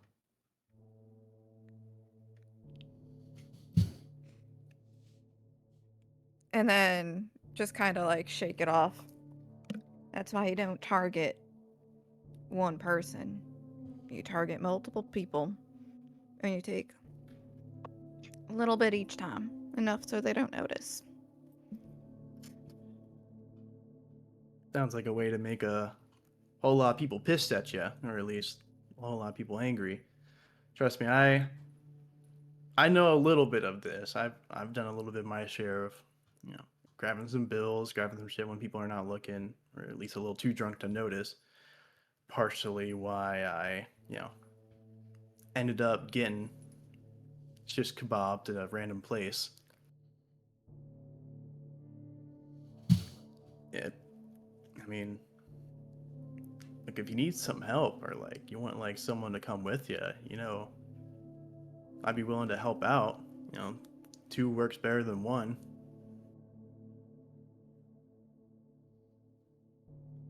You're willing to be my partner in literal crime. I mean, I wouldn't say partner, more like, business associate. I wouldn't. But I can help out, like keep an eye out. 'Cause I mean, look, I ain't gonna lie. It's not like you can really pull a crossbow on someone on the streets, It's not like you can also Hulk out on the streets either. If someone sees you and, decide they want to whoop your ass, what are you gonna do, Especially if it's a group of people. That's why I got fucked up, man. I could probably take any of them on my own, but you got like 5 people trying to stab you all at once. There's not much you can do about it. And last time you tried to help me, I felt bad because you started feeling some kind of way. They were good dudes. Not gonna like, they were good guys. They were just chilling. All right, I mean, just felt kind of shitty just to ruin their night like that. I don't know. I mean, it's better when you fuck with people who are assholes themselves. I mean, I can help you find assholes. Trust me, that's my specialty.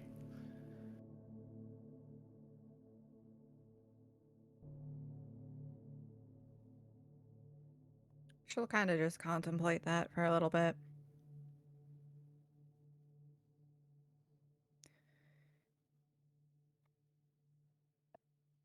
Trust the two-way street, man. I mean, you want me to kind of work with you, and you want to trust in me with the pack stuff with you, and if I need to trust you for, helping out my stuff, we kind of both gotta put a step in, trial run, I guess.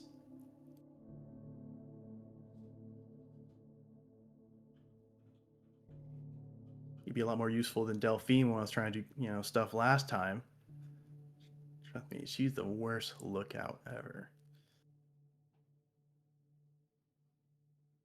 All right, well, we'll unpack that a little bit in like a second.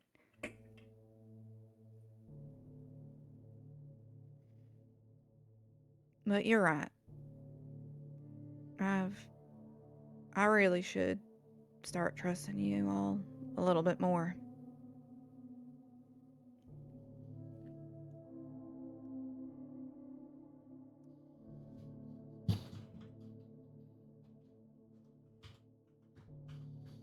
It's much easier to not get hurt if I keep y'all at arm's length.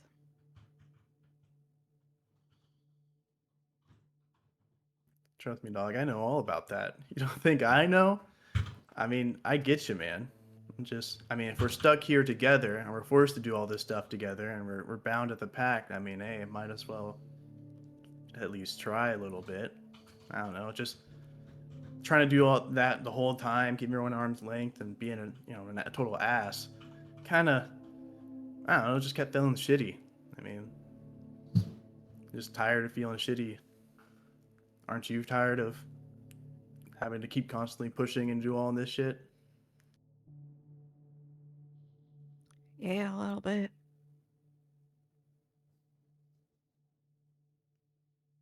Also, at the same time, it's kind of thrilling.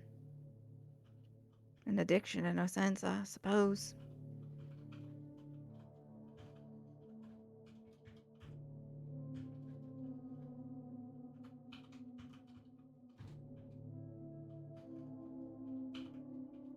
I mean, might be a little exciting now, but it's just gonna also keep feeling shitty. I mean, we can get your assignments by just stealing from shitty people or doing some pretty cool jobs. We can do that instead. I mean, I think that'll be, or hell, I mean, you want to play the PS5 with me? We could play some games together and be a bit more fun.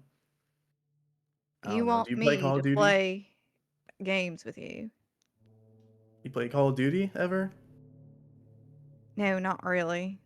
Madden? No. FIFA? Didn't really have much time as a kid to play games. Don't worry, I'll just whoop your ass a little bit at first, but I'll Oh, teach you that's the game bold. eventually. That's bold. Hand me the controller.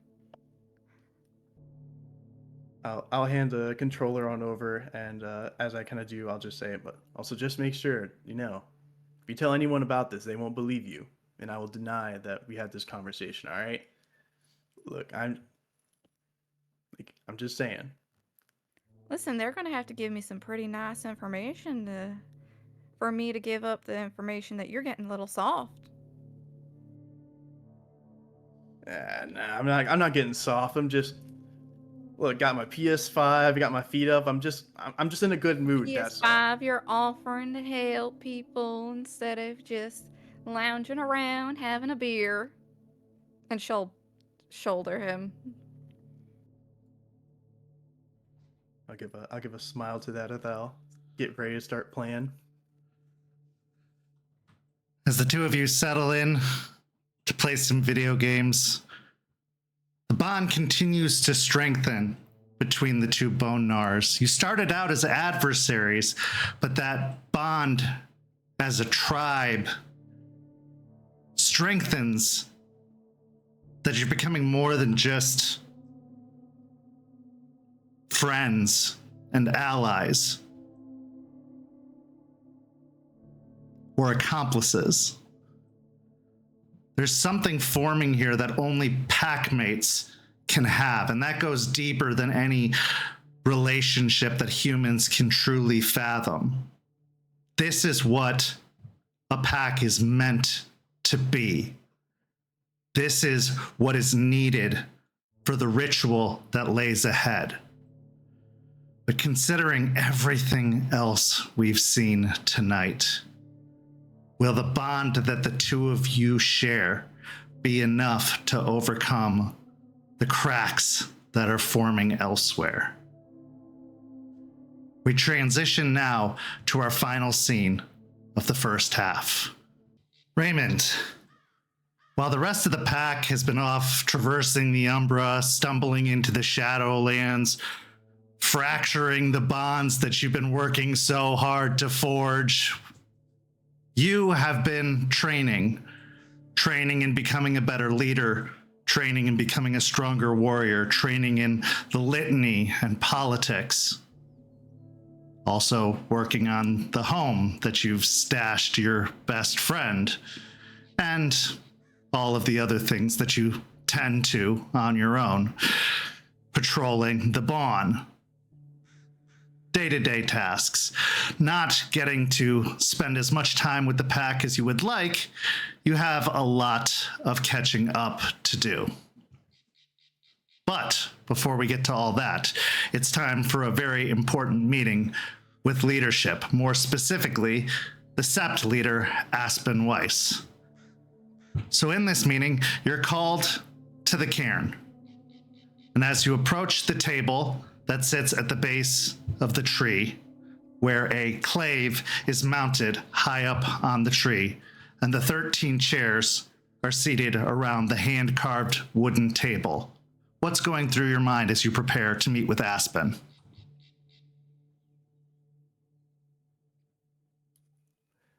It's been a long week of all the various tasks that I've been doing, but I'm hoping that this meeting with Aspen leads to something good. We haven't had a lot of direction in the Sept itself for a while since our last job over to Stepford Hell, and so I'm hoping from this conversation, maybe the beginning of a direction, maybe another mission, maybe having all of us work more closely one-on-one with specific people, setting up those bridges. I want more responsibility than what we have already, and I want to actually work at this point because we're getting better. And I feel like we can make strides now in the Sept to do good things. Aspen, after getting regular updates and reports from Charles, you've heard that the Hell Hounds have seen improvement, that they've improved as a unit, that their combative abilities have improved, that they have learned the litany and have been following the litany as of late, and that their discipline has improved as well. He believes that they are ready for more, and you know that there is quite a bit needed to be done. So, after much deliberation and debate, you have come up with a plan and a task. So as Ray comes to you for this meeting, looking for direction, you have a course set in mind. The scene is yours. Aspen will be sat at the table as Ray walks up. She's got her notebook, she's got a pen. Her thoughts are kind of off. She seems a little bit like preoccupied in thought as you walk up. I'll approach the table and, being a little mindful of her being a little preoccupied, I'll wait a little bit to see if she notices me approaching. If not, I will kind of announce myself with a little bit of a cough, or like alerting her of my presence. Oh, Ray, it's good to see you. How is everything? It's good to see you too. Everything's going all right. A little bit better than the last time you and me had a one-on-one conversation. So yeah, things are just doing better. That's good. I've heard that you guys have been learning and thriving and doing well here. It was a rough start, but I feel like we've now settled a little bit more here. And so I think that the progress we made is solid, and I think we're ready to start working a little bit more here. If that's something that's kind of what I wanted to talk about with you during this meeting. Absolutely. How is the dynamic between you all? Are you all doing better? I know last time we talked, it was difficult.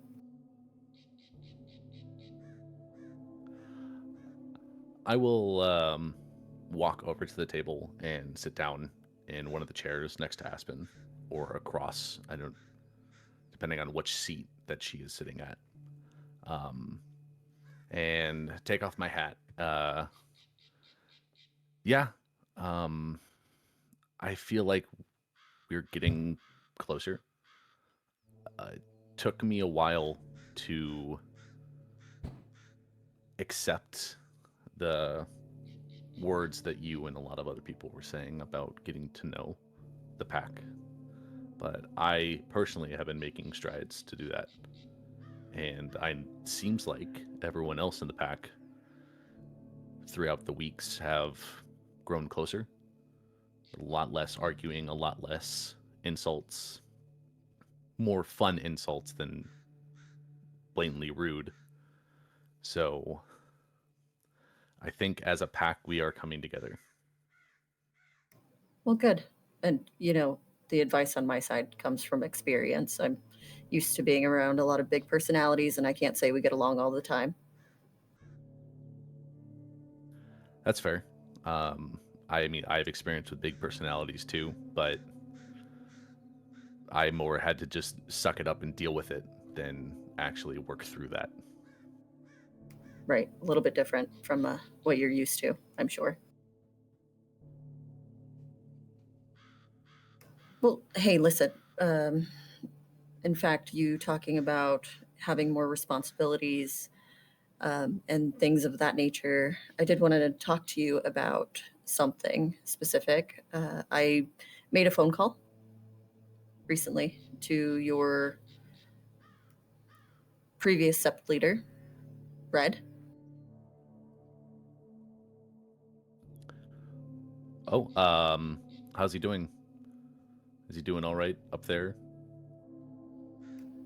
I would say so.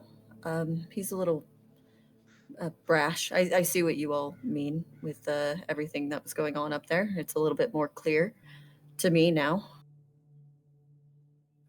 Yeah, he can be a little rough, but the conversations I've had with him, the brashness and the rough conversations, through it all, he does mean well, and he does care to a certain extent. Okay. I guess I can agree with him caring. But well, I'll put that aside for now. You do understand we've been having the issues with the plants and the fungus and everything that comes with that, correct? Yes, I've been doing my best to, while I've been here in the cairn and everything, trying to give my services whenever needed, but it seemed like you guys were very focused on what you were doing. But obviously, with our last mission to get the specimen, I mean, I think we're all pretty well aware about the whole situation. Right. Well, after research and Eliza working her hardest to figure everything out, we have the cold iron remedy, if you will. We previously had a issue with someone being infected, and we used Eliza's remedy, and it was able to help them. But the problem is, we don't have the supply necessary. We don't have the cold iron necessary to eradicate the problem like we've been wanting. Interesting. Cold iron. I wouldn't have even thought or begin to think that that was a possible cure to this, but I mean, I'm not as well versed in as Eliza or as you all in this topic. So, but with your low amount of it, like, how are you going to go about getting that? That in lies the problem, right? We have looked in, well, I've done some research. We've looked into a few things. We only had enough to help the one person at the moment. There is a potential of finding more in a mine up in Michigan. The Tilden mine, not too far from where you all were residing, that has, well, a large supply of it that we could have here to make more of this formula, make more, potentially get rid of the plants for good here, which is why I called Red and asked about this potential trade back and forth. Wow. I guess that's pretty lucky. Um, what sort of trade did you guys set up with this for this mine? Well, there's a bit of negotiating, and I'll get into that in a moment.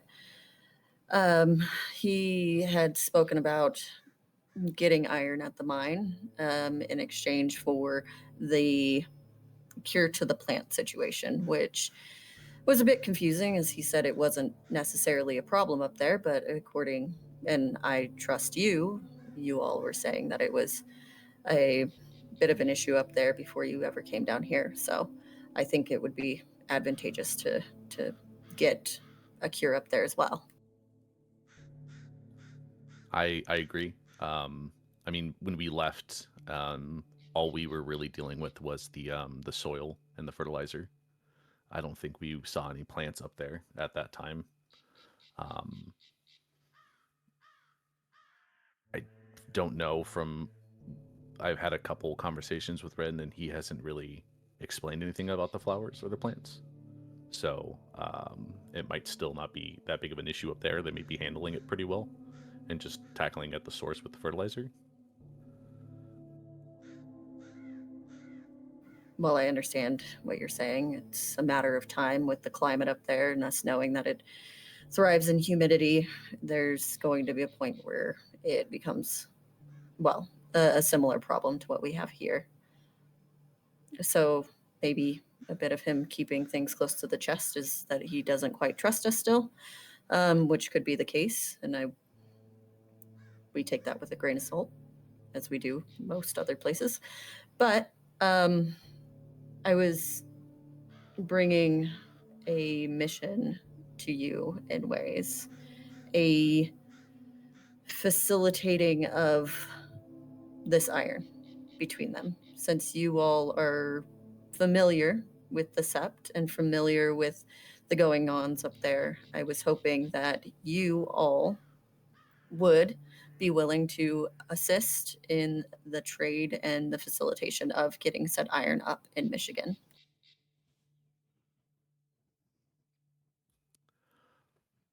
Hearing that, I will kind of lean back a little bit and kind of rub my beard, run my fingers through it. Okay, so we would be just going up to Michigan and making sure that the trade is set up and that the acquiring of the cold iron is happening. Is that what I'm guessing? Yes, and I would send you with the formula that Eliza has come for the cure for humans who are infected is our side of the trade. I think with your familiarity, I think it would be advantageous to have you up and facilitating that. I mean, I agree. Out of everyone here, obviously we all have been there before, and we're from there, so, and we know everyone there. So, are you sending all of us there, or I think is only a it's few of us going to go? I think it's best that you all go. You all are a pack. I wouldn't want you all separated.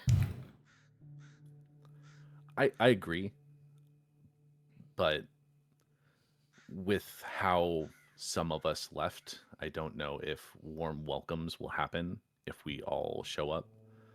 I mean, I 100% think that we all should go. I think showing them how far we've come is going to be a good thing. But some of the leadership up there may be more hostile and less forthcoming if all of us do go. And it might impact the trade deal. I do understand that, and I know that it wasn't the warmest of farewells when you all left, but I do believe in a pack sticking together and staying together with these missions. That does bring me to a bit of a problem that I'd like to bring to you. Of course. What sort of problem? Well, when I was talking to Red on the phone, he initially wanted to make this trade by sending Delphine up to stand for what she had done and to make sure that she, if I believe I'm quoting him correctly, hasn't poisoned us with her delusions. I quickly, of course, said that I think the matter was taken care of and there should be no more recourse in that way. But he was adamant. And I'm not sending you all up there for Delphine to go. That's not my intention at all. But it is something I want to make you aware of because it could cause some contention sending you all up there. I will lean forward in my chair and put my hands on the table. We already had a trial for Delphine and DB. That was over and done with. So I don't understand why we would have another trial for something that's already been concluded and done with. I completely agree with you.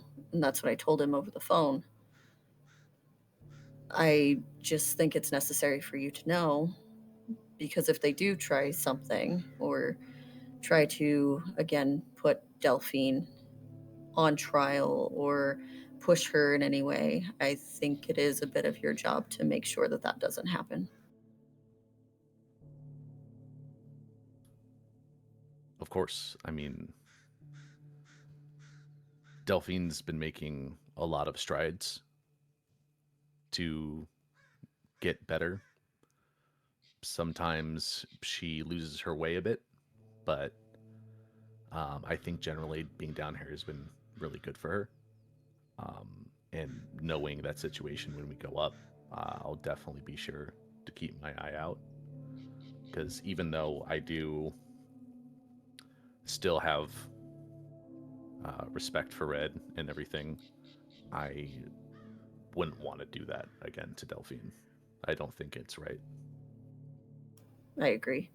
And I'm not sure what your all's perspective on the matter is, but you are a part of my Sept, and I want to make sure that no matter where I send you or where you go, you're treated the way I would want you to be treated.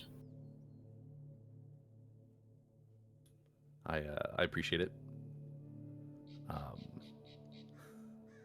I don't honestly know how the others will react to hearing this. I believe all of them are very adamant about not going back. So even if this is an official mission from you, there's going to be a lot of pushback, and it may be more vocal, not just inside the pack, but it might come out to you and to some of the others of the Sept. I think that's understandable. I'm sure some of them will have feelings towards it, but I think this is a good mission for you all. I think this is a good direction, a way that you could all help us that maybe we couldn't have done without you.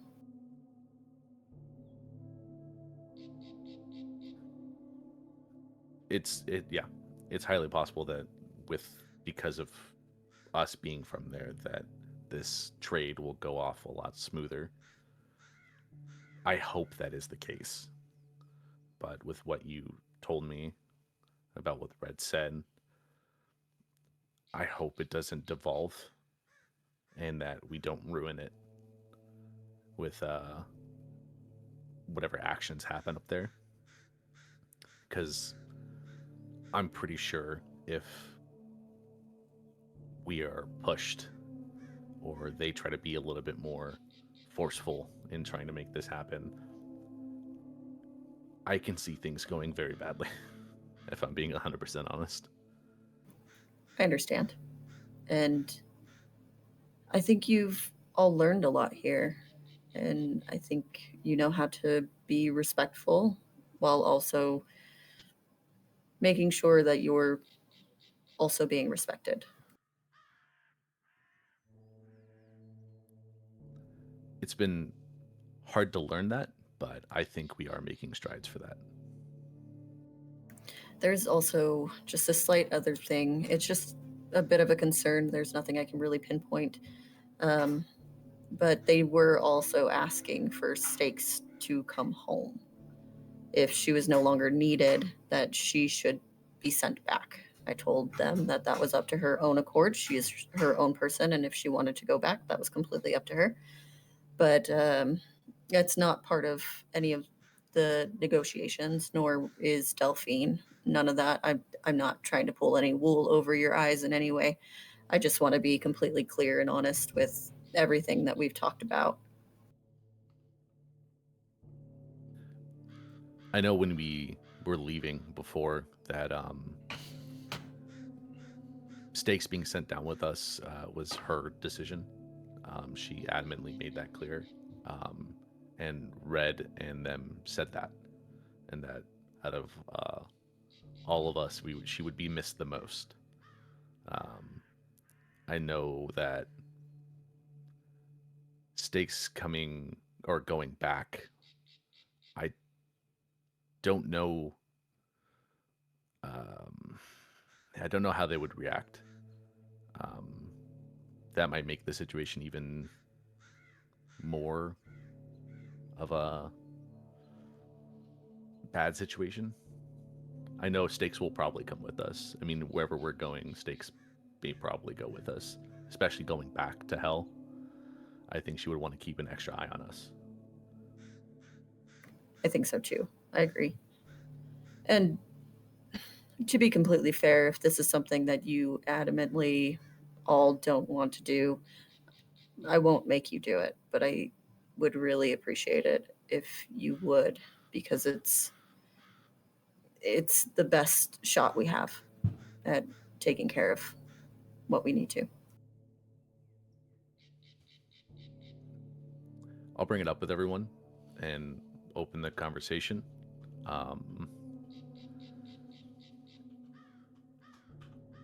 If the majority of them say that they don't want to go, I don't want to just force them to do it, even if it is an official mission. If not everyone wants to go, but one or two of us do, would that be okay still for us to facilitate the trade deal? If that's the only way, I don't know. I think you should all go together, Ray. I worry that spreading yourselves too thin could be problematic. I can see your point, but I also want to help and complete the mission. So I don't want to just have you come into a bad spot if we all just agree no, because that's what we came down here to do, was to help. It was to be your reinforcements. And if we can't accomplish a mission, and if we can't help you, then we're not accomplishing that goal.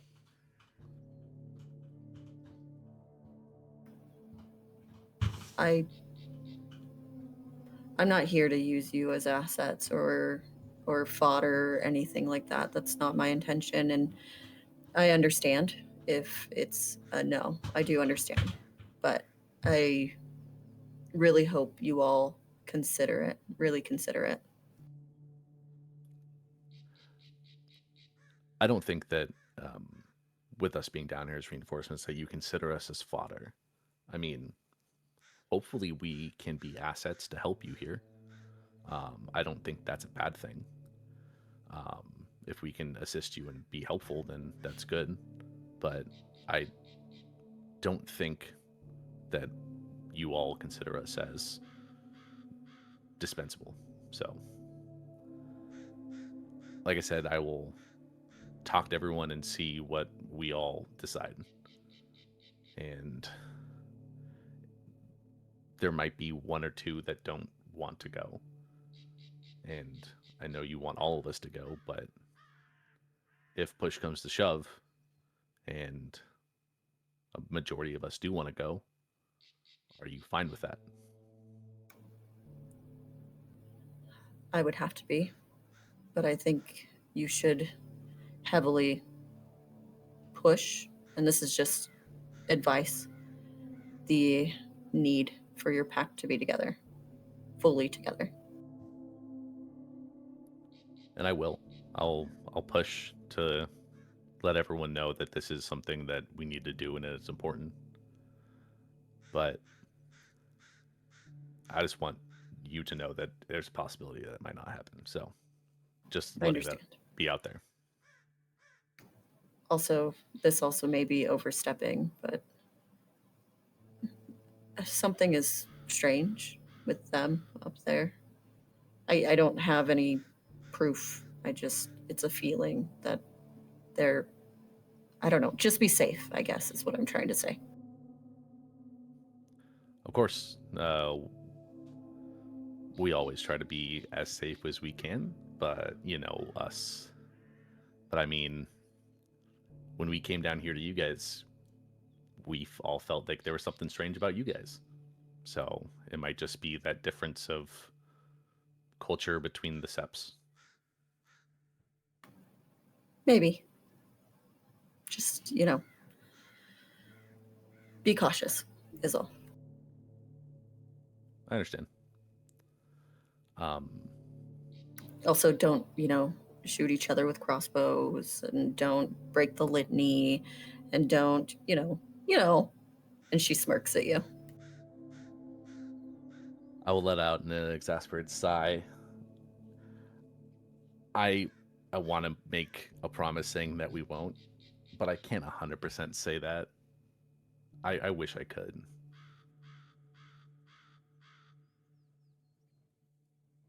Well, you know the saying, do or do not, there is no try. But keep an eye on them. I will. I'll keep an extra eye on them. I do have a question, though. Of course. After the mission is over, and if we succeed or fail, but once the mission is done and complete, I feel like at the moment we're a little lost. More of like the missions that we've been getting are very spread out, and we don't have a lot of direction. We don't have a lot of focus. After this mission is done, would it be possible that that can start happening here in the Sept, that we can start maybe having some sort of path open to us? Absolutely. I think that's what this is. This has been our biggest focus for, well, a while, this whole plant situation. And you all being a part of this is because we trust you and we love the help. So, I mean, this is just a start, but taking care of these plants is really what's important right now. And whatever we can do to have you guys help, I'll make sure it happens. Sounds good. And not to be rude or sound rude, but I agree that everything about the plants is definitely the Sept's main focus right now. But all we've really done is that one mission, and it's not really been a big focus for us. I mean, we're trying to help and we're trying to do as much as we can, but you haven't really been giving us a lot of focus on that aspect. I agree with you. I am respectfully, you all had a lot of issues when you first got here and still do. And there was a lot of that needed to be worked out before we could even trust you to do missions. The fact that you went on small ones was to build the trust while also working out whatever you needed to work within yourselves. We've seen the progress. I've seen the progress. I've heard of the progress. And that's why we're trusting you with this. And we'll continue to trust you with things if we can keep counting on you. It's just, with all due respect, you all were a bit of a mess.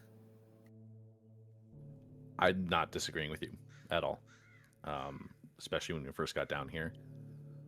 But after the mission for Stepford Hell, even with the small hiccup that happened at the end,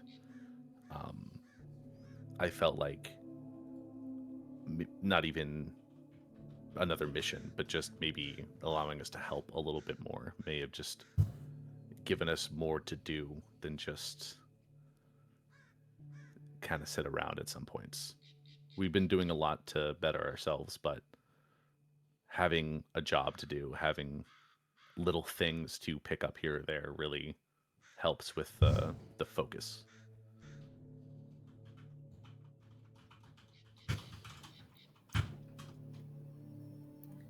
For this, we'll focus on moving forward and not about the past and your hiccups. Moving forward, if everything goes well,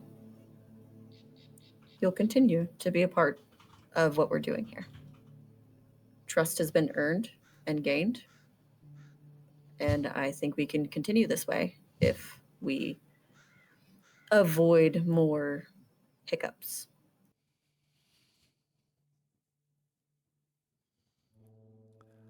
I'll nod a little bit to that. Okay, I understand. I mean, I can't really ask for much. I mean, with all the situations that we've been in and the things that we've done. So this is already a lot. So I'll take it. A great way that you could maybe help facilitate the trust as well is to help your Theurge get off drugs. I will chuckle, but not in a actual happy way, but more of just a exasperated chuckle. I had a conversation with Delphine, and I hoped that it had gotten through to her, but it appears like it hasn't. So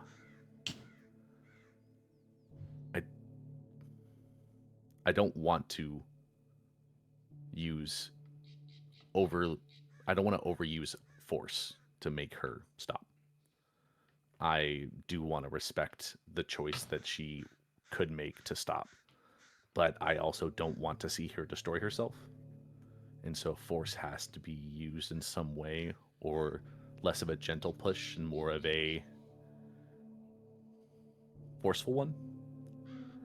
I think we all are kind of, everyone in the pack is kind of coming to that realization in some way, shape, or form. As someone who knows the struggles of when your Theurge is sick and not capable of using their full potential, I think it's a necessary push that needs to happen. But again, that's for your pack to facilitate. And I see the growth, but growth is always continuing.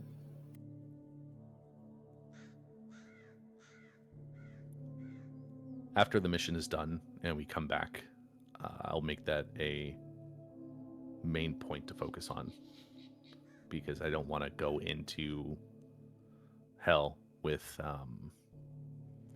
even more of a weight. So I think I'll wait till after that mission.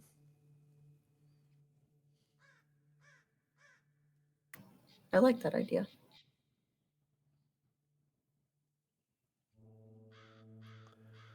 Is there anything else about the mission that you can tell me beforehand that I may need to know? I'll get you the formula for you to trade. There was the situation with Delphine, the situation with stakes. There's the mine, the Tilden mine. And you're just there to help facilitate that trade, is all that really is known.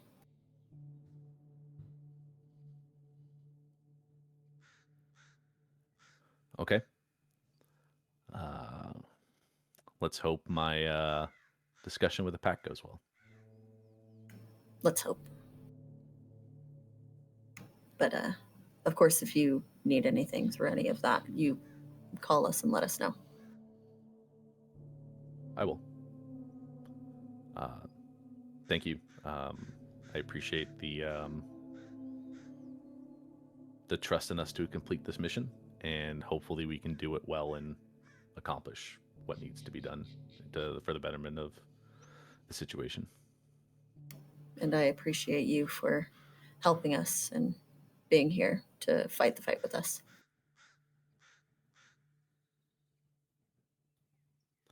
If there's nothing else, I don't want to keep you from any of your work that you're currently doing. You seem very busy when I showed up, so if there's nothing else, I'll head out. Yeah. Yeah, absolutely. You have a good day, Ray. You too, Aspen. And at that point, I'll get up and start heading my way back outside the cairn.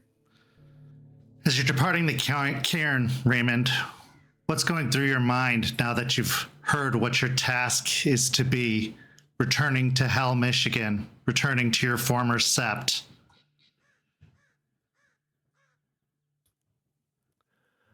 When I came today, I wanted to discuss the possibility of getting a mission sometime soon.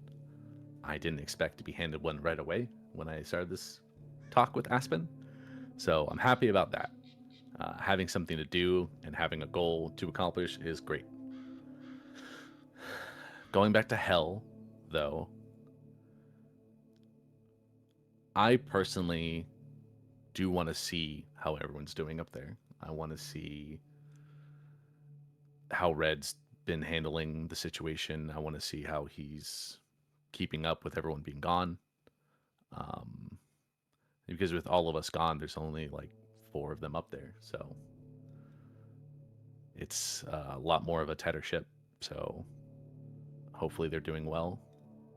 I'm a little apprehensive about telling the pack about the mission itself, because I'm sure an argument will probably happen very quickly and very loudly. I hope I can convince them that the mission will be worth it for us down here, and that we're not staying up there permanently. We're just going there to accomplish this task. But I can see pushback, and hopefully we've come together enough to agree that this mission is important. I really do hope. Well, as they say in the UK, it's the hope that kills you. As you depart the cairn, returning to your vehicle, this is where we go to our break. We'll be back in just a few minutes with the second half of tonight's story.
Welcome back.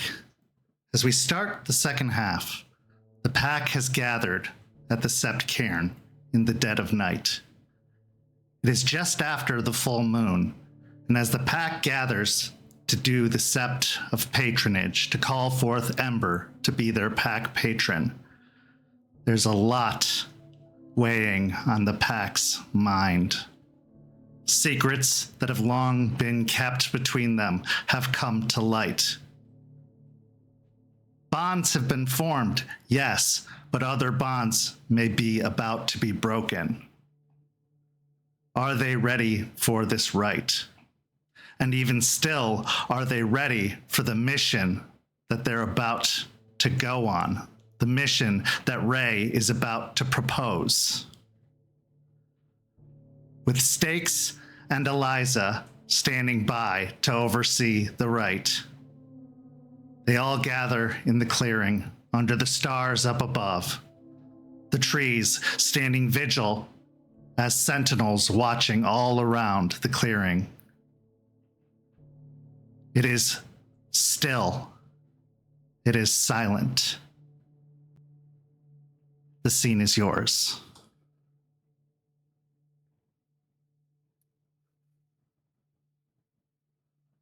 With all of us gathered together, I had set up a fire pit, per se, in a area that was away from anything that could potentially be damaged.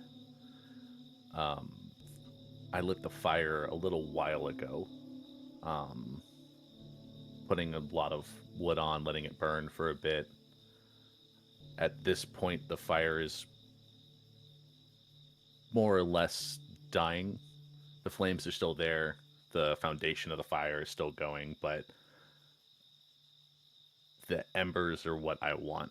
So I'm currently letting the fire slowly die down.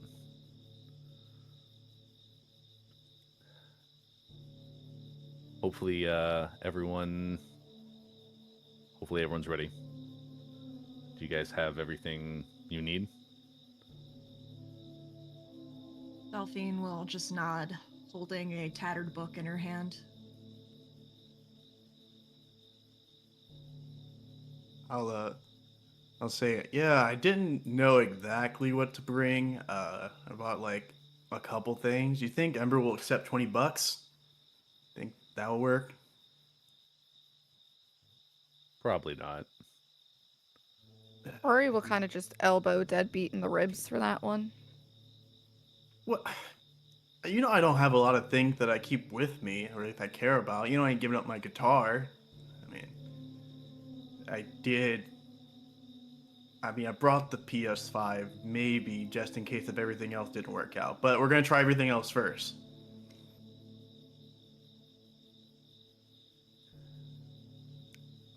I don't think $20 will work. You may have to bite the bullet, DB, and you may have to throw it in. Look, I got Call of Duty next. We're gonna go up the ladder here. We're gonna try that next. Then if that doesn't work, then we'll see if that happens.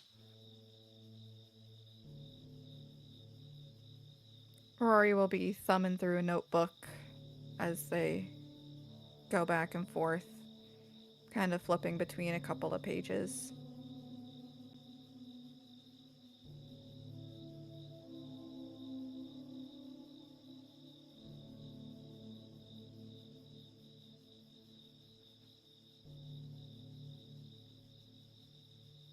Delphine will just look around.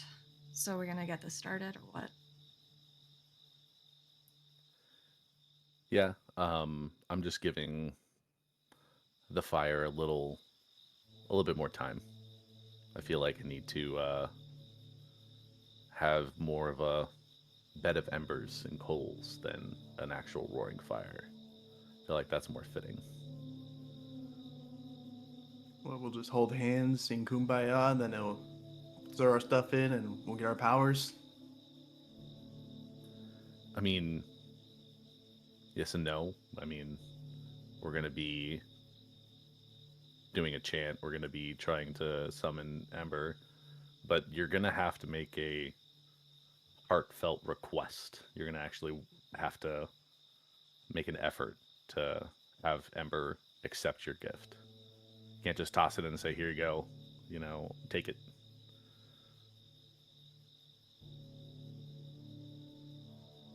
Fine, whatever.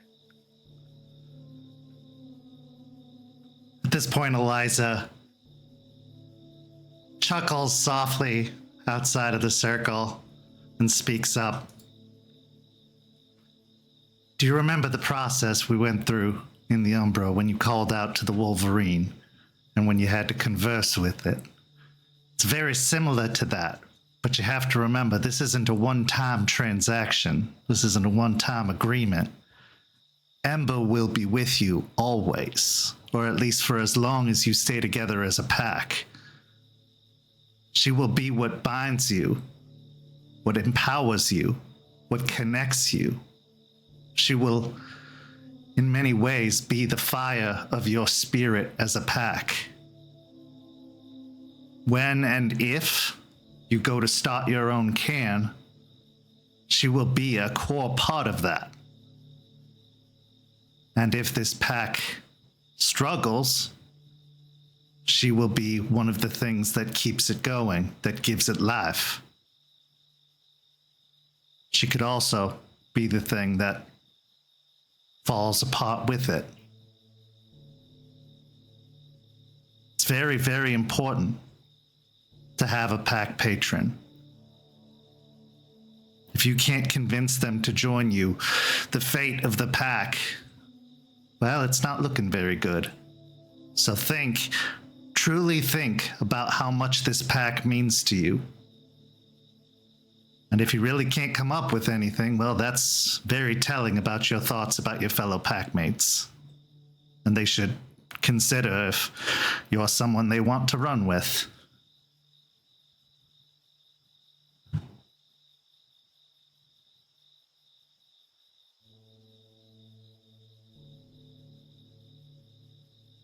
On that note, with the fire dying down a little bit more, I'm gonna walk up to the fire and I'm gonna pull out 4 sticks of incense.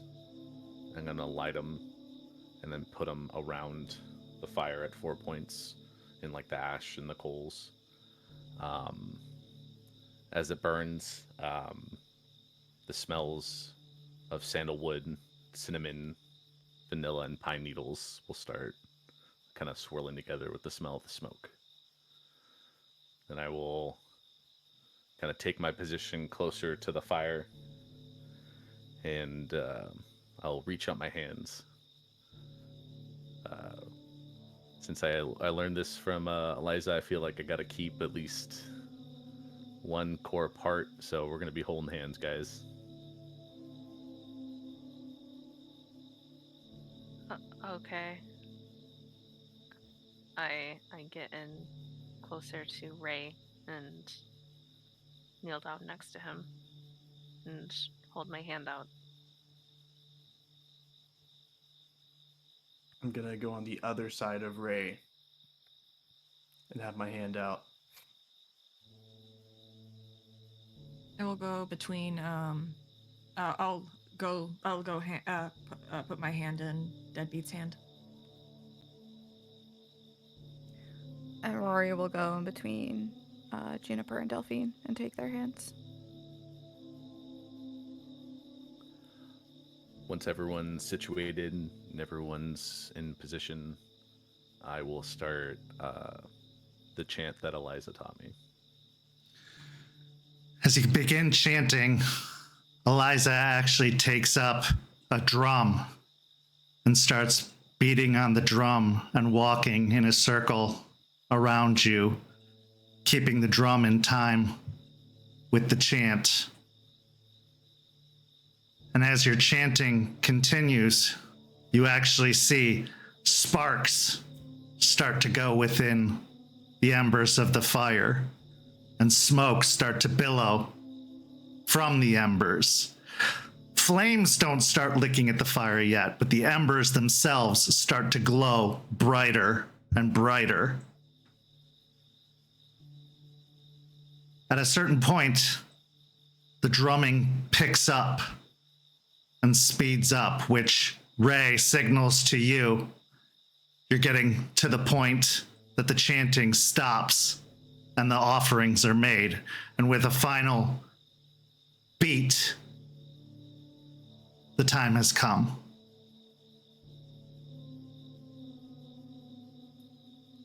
I will look over to my left, which Juniper is sitting at currently, and motion to her to throw in her offering and make the first request.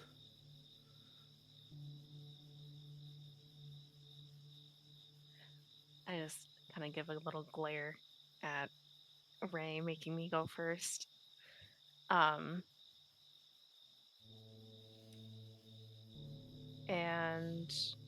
I let go of Rory's and Ray's hands so that I can grab out just like a little pocket knife and cut the small braid that I had made out of my hair.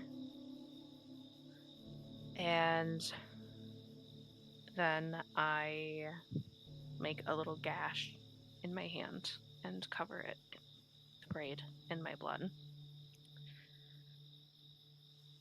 And I offer out the braid to the sparking embers.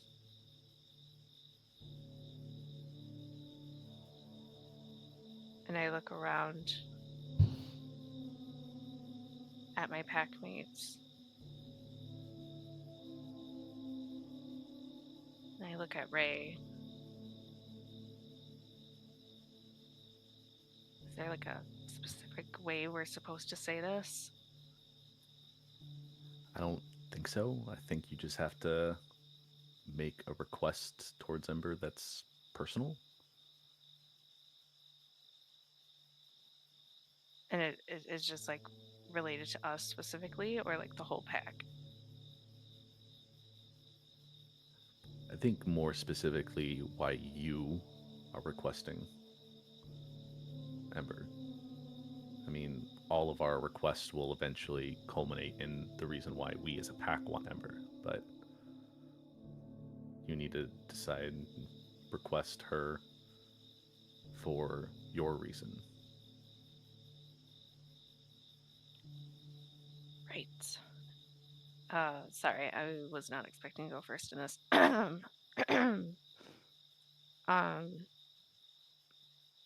I look down into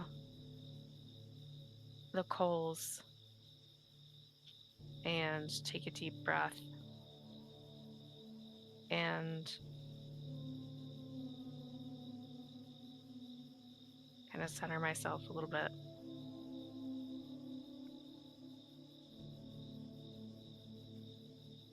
I would like Ember to be our patron because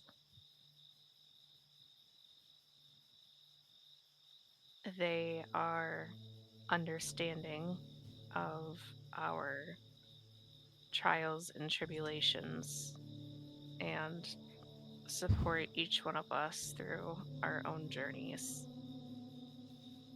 and have already helped us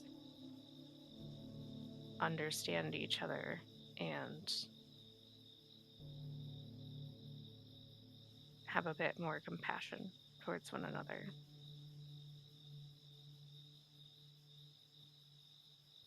Ember, if you are hearing this,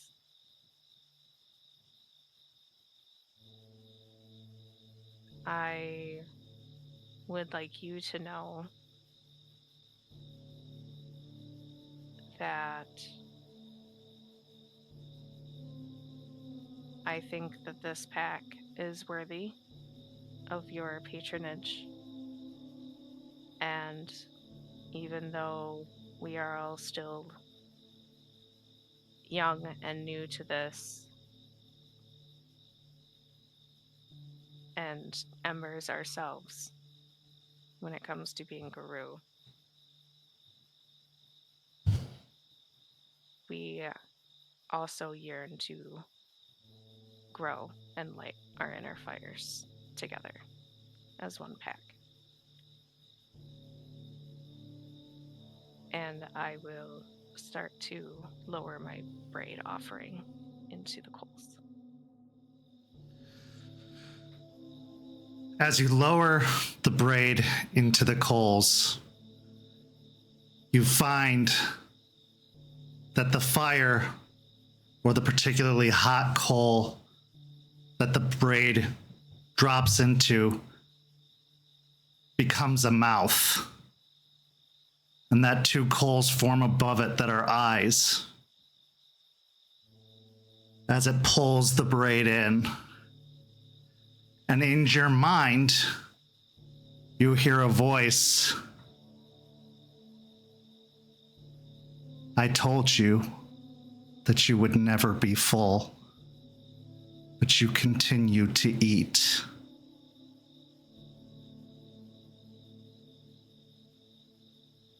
How many will have to walk with you before you realize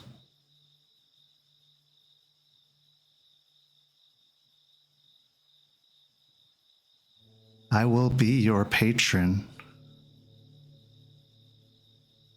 But how long will she be your tribe?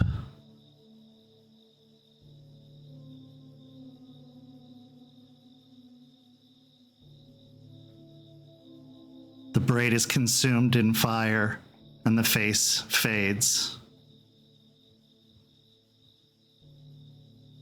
I look visibly paler as that finishes.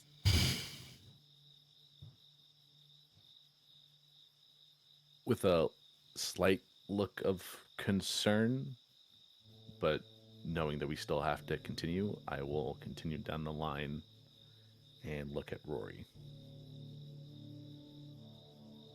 Rory will give Juniper a look of concern, but not condescending, like we'll talk later, more if you need to talk after this, I'm here for you.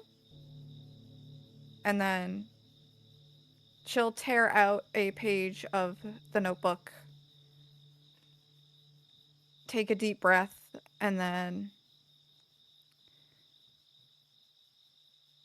I want to offer up a couple of verses for a song I've been writing about the pack to you, Ember, in hope that in return, not only can you inspire me, but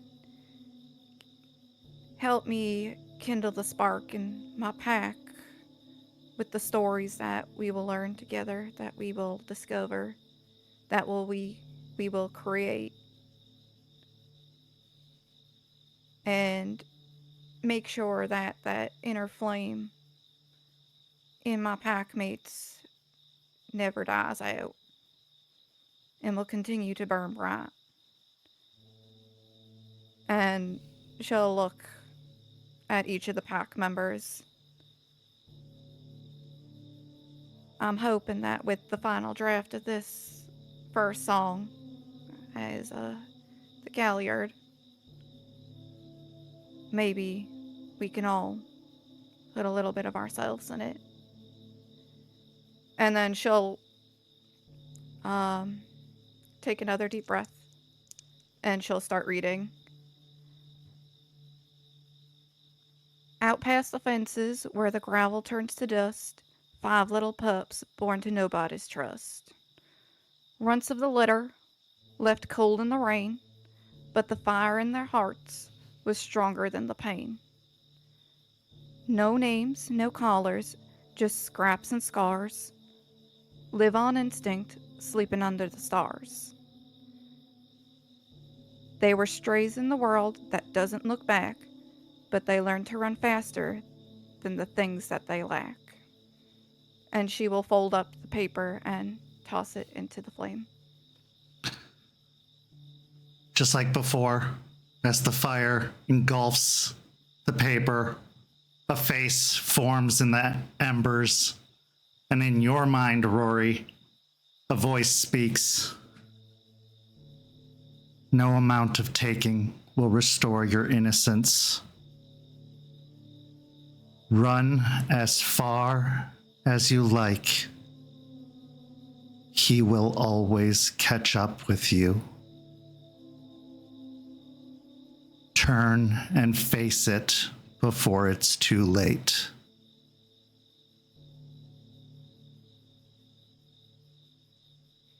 And the face fades away.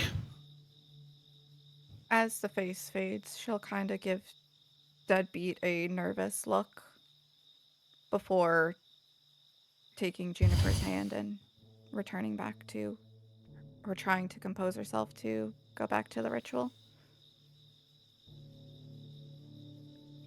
I'll just try and return, like, try and give at least some sort of, like, reassuring look back and, like, a nod. You know? I give a little reassuring squeeze to Rory's hand when she takes mine back. And Rory will squeeze back Juniper's. After Rory's all done and her part's complete, I will look at Delphine. Delphine separates her hands from Deadbeat and Rory and picks up a very tattered and heavily dog-eared copy of the Odyssey, and she'll hold it over the fire. When Ember first appeared to us, they said they had just woken up and they wished to see more and come on the journey with us to experience this new world they have woken up into. This book was given to me by someone who showed me that your mind can be the ultimate journey and escape, that the journey doesn't always have to be an actual path, but an escape. Ironically, this book has what I wish from Ember. Cunning and intelligence. I would wish for our minds to be open and to think ahead. I would also acknowledge that the main character of this book is deeply flawed and human, something that I think we all are.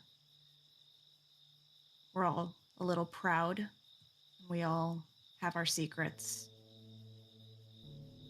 And they are currently in the dark, but hopefully Ember's flame will eventually help us bring them to light. And then she'll toss it into the fire.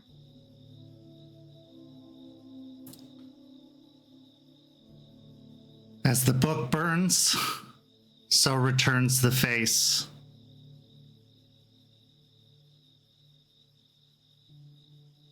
The voice speaks in your mind.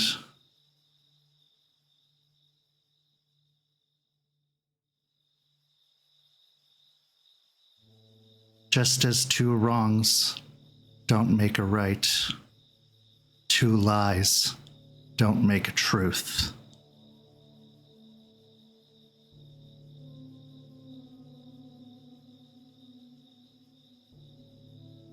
Who lied first?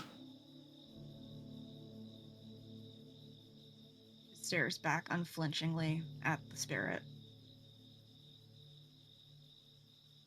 Doesn't mean it was right.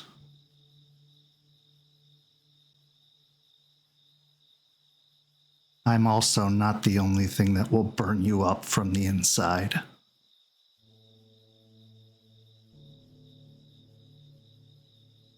And her face fades. Delphine keeps her composure as best she can and takes Rory and Deadbeat's hands once again. I will look next to me to DB. I'll move, take my hand away from Delphine and Ray as I kind of look down to the backpack I brought and sigh. You motherfucker gonna make me do it. I'll pick up, reach in there, ruffle around, and pull out a rather large and clunky PS5 as I'm not very good with this like eloquent talk kind of shit, Ember. So like, I'll just keep it straight with you, man. Like,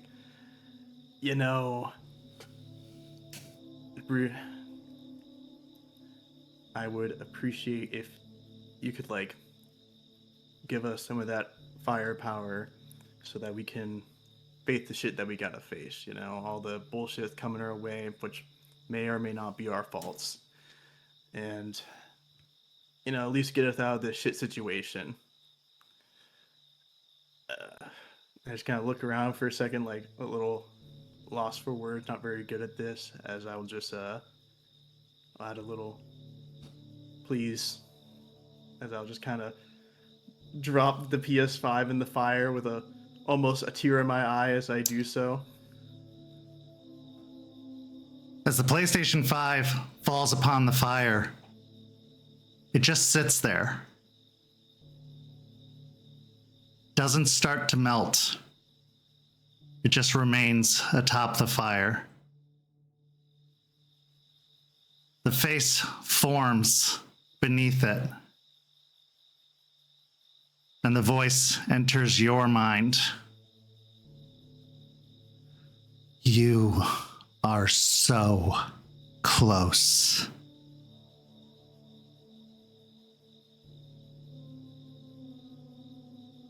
But to what?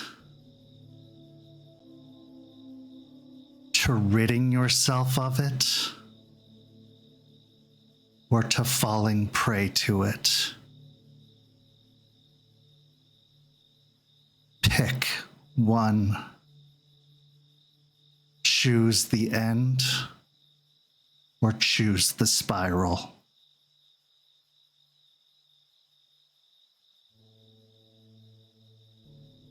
And the face fades. As it fades, I just kind of look confused, so that I'll just say out loud, "What the fuck is the spiral? What did that even mean?" I just kind of shake my head, and I just look over now to Ray, like, well, slick move, making sure that you were last here. It worked out, but this is kind of just how it goes. So I will then turn and face the fire. And I will reach out underneath my shirt, and I will pull out and rip off my dog tags. And I will remove one of the tags and slip that back in my pocket with my name's dog tag still remaining on there. I will toss it in the fire.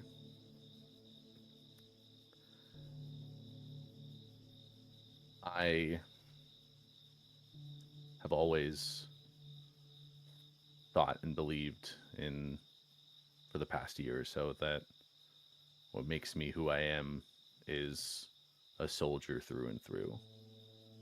And I think that will always be a part of me, but I need to step away from that. I need to not make it the core part of who I am. So I think offering this up to you will help me distance myself and establish myself as something new. I think your offer of helping us grow the fire within, helping us keep our embers going, and bringing them to a fire is needed. Everyone here, this pack needs help in some way, shape, or form. And if you can provide that, and if you can help us be better and face whatever struggles that we will face down the line, I accept every bargain that is faced before. But I don't want this patronage to be too one-sided. I want an equality between you and us. And I hope that we can find that balance where we are not taking more from you than you are giving to us. Hopefully, we can all work together to better ourselves.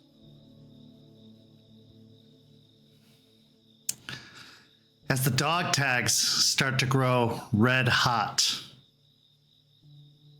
the face forms and the voice enters your mind. A life of service. But the real question, Raymond, is whom do you truly serve?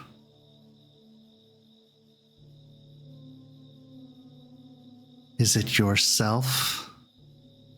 Is it your pack? Is it Gaia? Is it Jordan?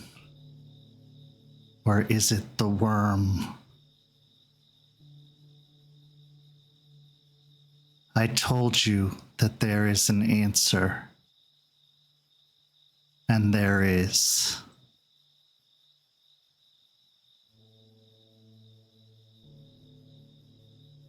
Finish the rite, and I will show you the way.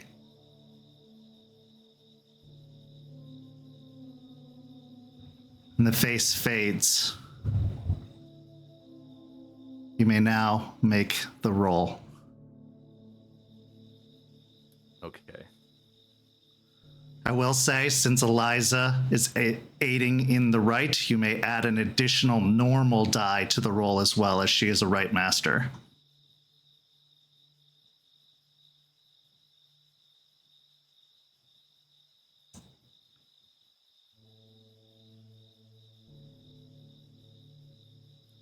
So even with the 5 rage die, there was no brutals, but that is 6 with a crit.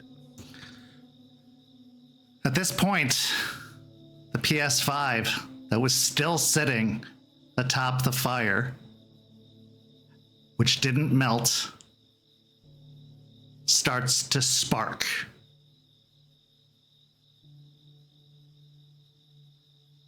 As it sparks, the sparks explode out of the PS5, and in doing so, burn each of you just a little bit, enough to do 1 superficial damage to each of you. The casing breaks apart and starts to melt, and in the center of the casing, the flame-like figure that is Ember arises from the middle of the casing.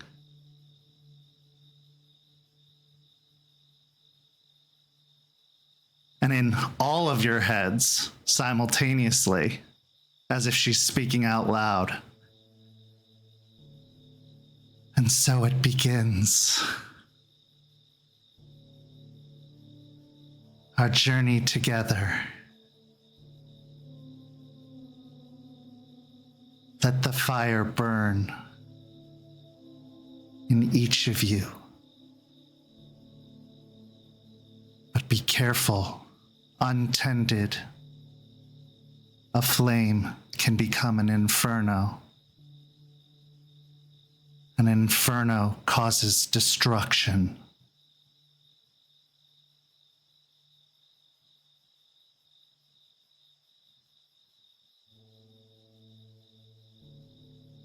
As she dies down, leaving just a campfire behind, you still feel the warmth of her presence in your mind and in your chest. The rite is a success. Ember is now your pack patron, and you all have the gift of gremlins, as was on display with the exploding of the PS5.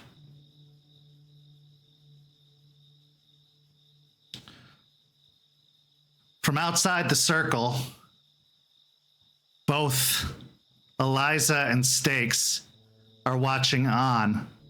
And while there's a look of satisfaction on both their faces, there's also a look of concern in Eliza's eyes, especially after the outburst from Deadbeat and the word spiral being said.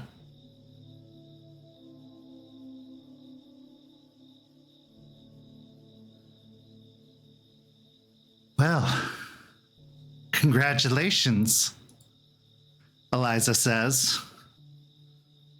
That was a mighty fine work, Raymond. Mighty fine.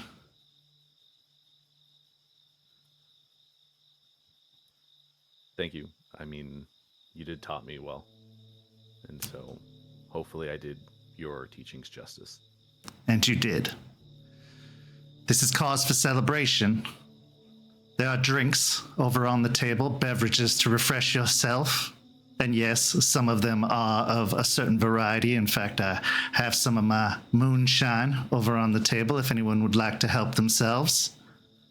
But please go and celebrate. You deserve it. I will take care of cleaning up here.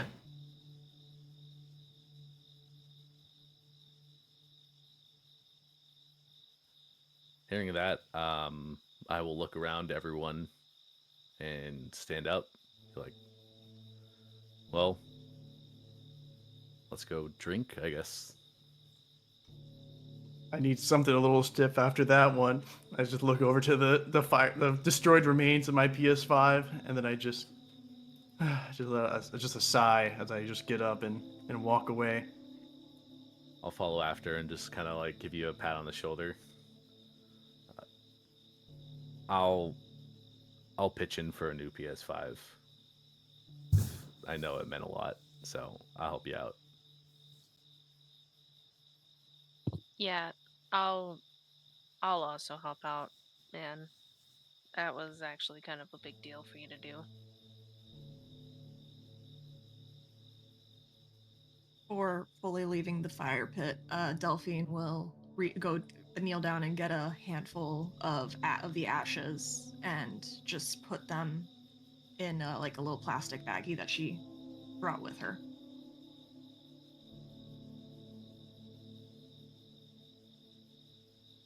What you doing that for, Delphine? I'm gonna put them in a vial.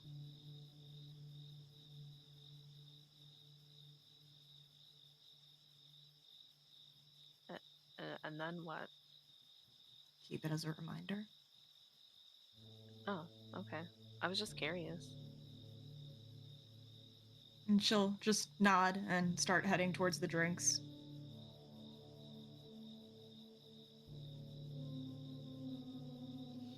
I just kind of sigh to myself and mutter, all right, well, we are clearly not over the Shadowlands yet. As you all arrive at the table, you can see that there are several bottles, including bottles of water, but there are also a couple of bottles of wine, as well as a home-brewed bottle of some sort that looks like it's a repurposed glass, like mason jar. There are plastic cups in a sleeve that are set next to him on the table. Delphine will pour herself just a glass of wine and just have a seat, taking small sips of it as everyone else joins her and serves themselves. I just kind of stare at the homemade brew and bite the bottom of my lip a little bit, remembering the last time I drank. And I look over at the others. It would be rude not to partake in celebratory drink, right? I mean, she did make it. If you want, I'll cut you off before you get too bad. And she'll pour herself a glass and then Juniper a glass before handing the glass to Juniper. I'll take it, and then look at Rory. I appreciate that, but I probably won't have any more than this. So I don't think I'll need somebody to tell me that I've had enough.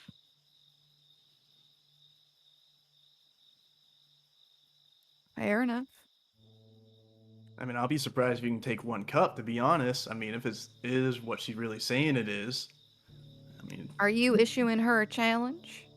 No, And we are she'll not grin. challenging to a drink off. We're not doing that. Please. I mean, sure, DB, if you're issuing a challenge. If you're issuing a challenge, Deadbeat, remember, the one you challenge picks the terms. It's not really a challenge. It's just an observation. It's just me pointing out fact, straight up. I mean, I don't know. It feels you like can a make it a challenge challenge. to me.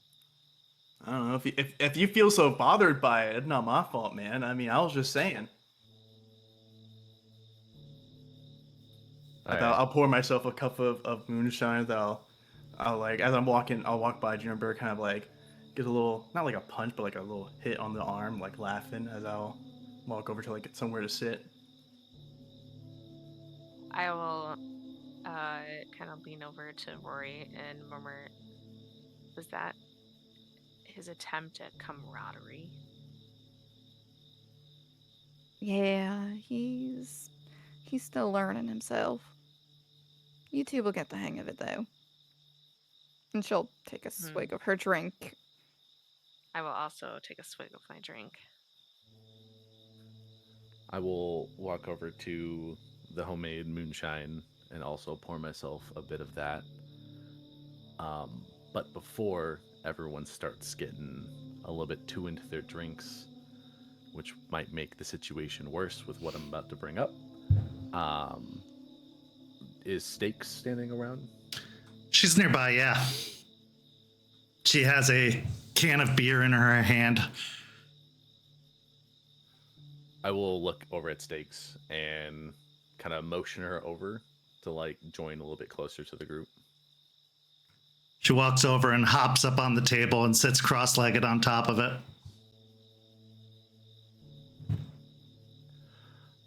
Okay, before you all start drinking too much, I do something I need to talk about really quick. I had a meeting with Aspen earlier, and we've been given another mission. What is it this time? Killing leeches, car bombing, garden center. That's quite the jump. Jesus Christ. I just assume anywhere with plants is fucked at this point.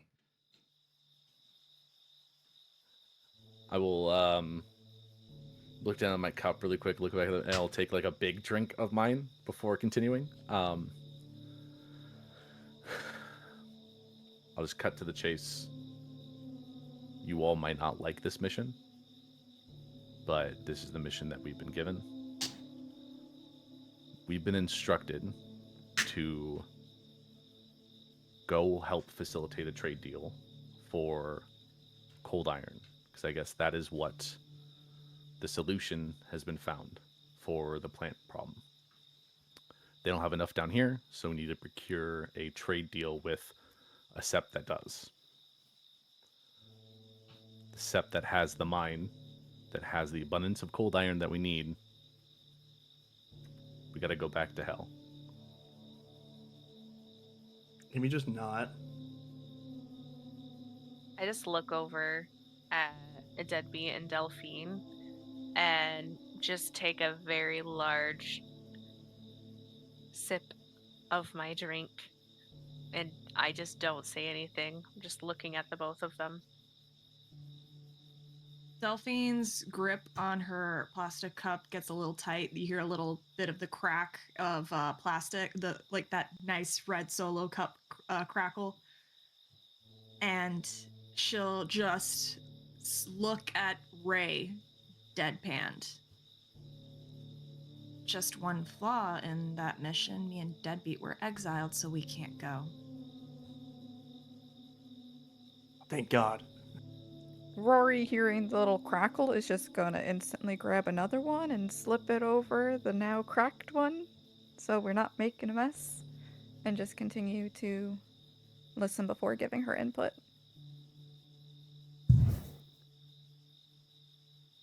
That is a good point.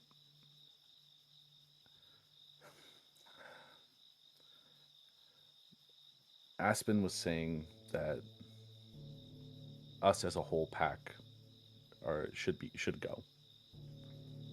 And so with her saying that, it seems like that issue, albeit it'll be an issue when we're up there, but us returning as a whole pack is possible, and you guys aren't banished from there to complete this mission. Would it not be considered antagonistic to send 2 Garou who have the right of shame and were exiled from an entire state to go be the ones to pick up this cargo? I feel like it's just a smack in the face. Then get rid of the right before you go.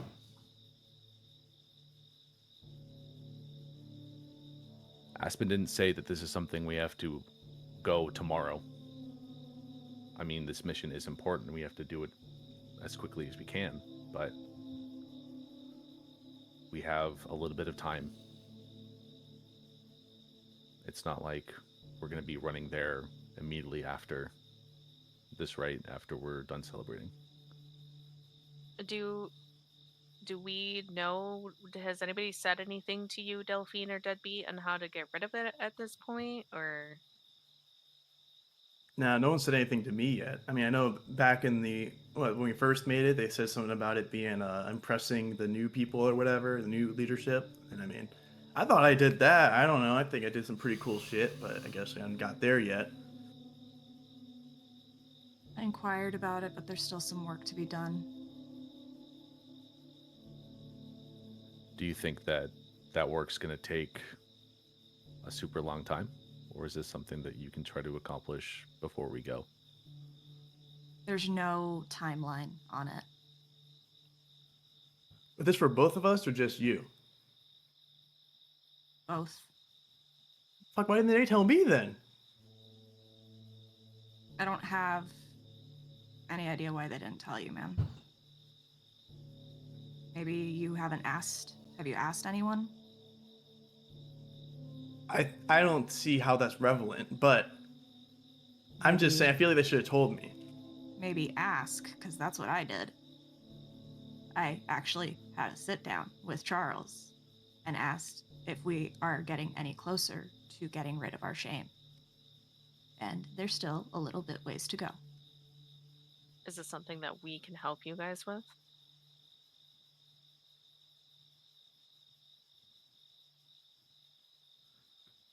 Just keep doing, everyone just needs to keep doing what they're doing.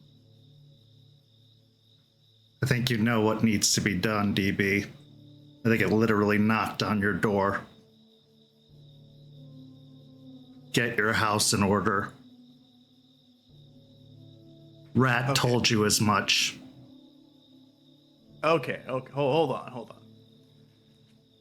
So, one, you're telling me that they know about that stuff going on? They don't need to know the details. The spirits are just as much involved in shame as we are.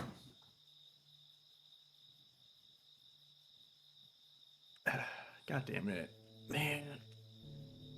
I'm working on it. I've already got like some steps in. You know, I got a plan for him, and I just need like a little bit of time. You know, like to get the shit organized and figured out.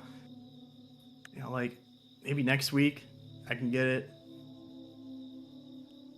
I told Aspen that I would talk to you all. Like, this isn't something we have to decide on immediately. It'd be nice to decide on it quickly. But if we tell her that we need a week or so to get ready to go, I think Aspen will extend that courtesy to us. But that's if we decide as a pack that we want to go. There's a few more things that I was told about the mission and what it pertains. And that might make the decision even harder to do. So. Well, what are they?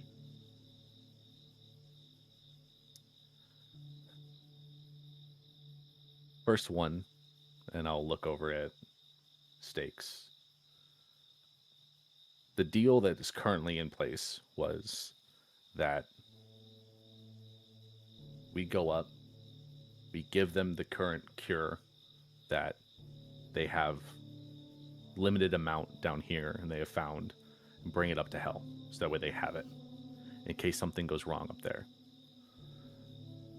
one of the original proposals was to have stakes be sent back, which, from what I've been told, Aspen shot that down immediately, because that's for stakes to decide, not for Aspen to force her to go up. So that was one of them. Stakes, I don't know if you knew about that or if you've had that discussion with Aspen yet. She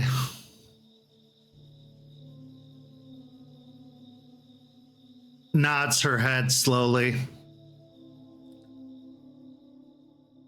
They never wanted me to go in the first place. Doesn't surprise me.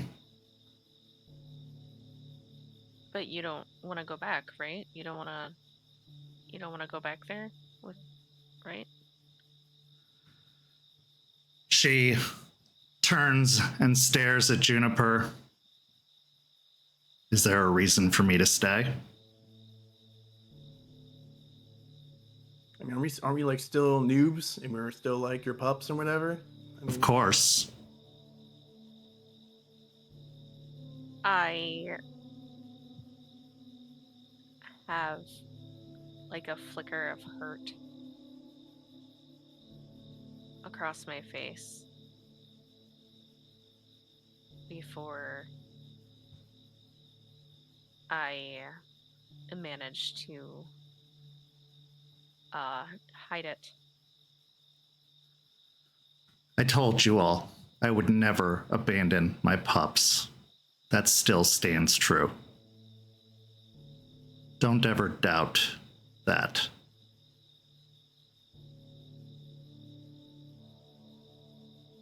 Of course, I'm not going anywhere. I didn't doubt it once. I didn't either. I assumed that you would stay with us no matter what, so. I told you of the danger that's in Michigan. If you're going, I'm going, if nothing else, to keep you safe. But I also need to check with my pack up there to see just how bad it's gotten.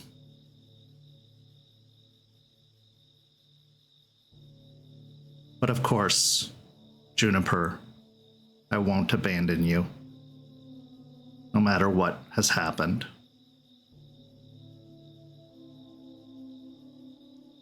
I just give her a puzzled look and just kind of look down into my cup.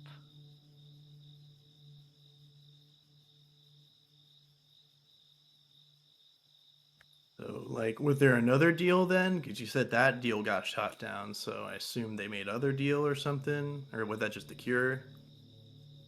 The current deal is the cure. That is what was decided upon. There were two other ones that were proposed, but they were not accepted by Aspen. Stakes was the first one. Second one, which was also shot down, and I agree with shooting it down. There's no reason for this to have even been brought up. But they wanted Delphine to be sent back up to be retried for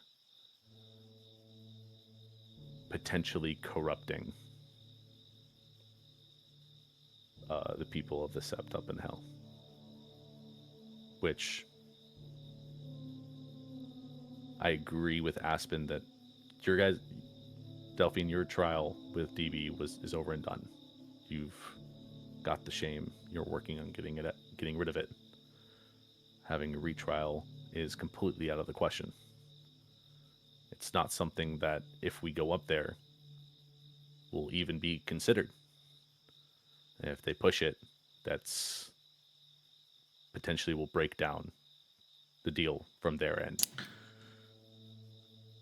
Delphine has now completely just crushed the cup in her hand. And ignoring the wine probably spilling down her sweater, her sleeve, and soaking into the fabric. Well, it's a good thing I'm not going. And they really hate you, damn.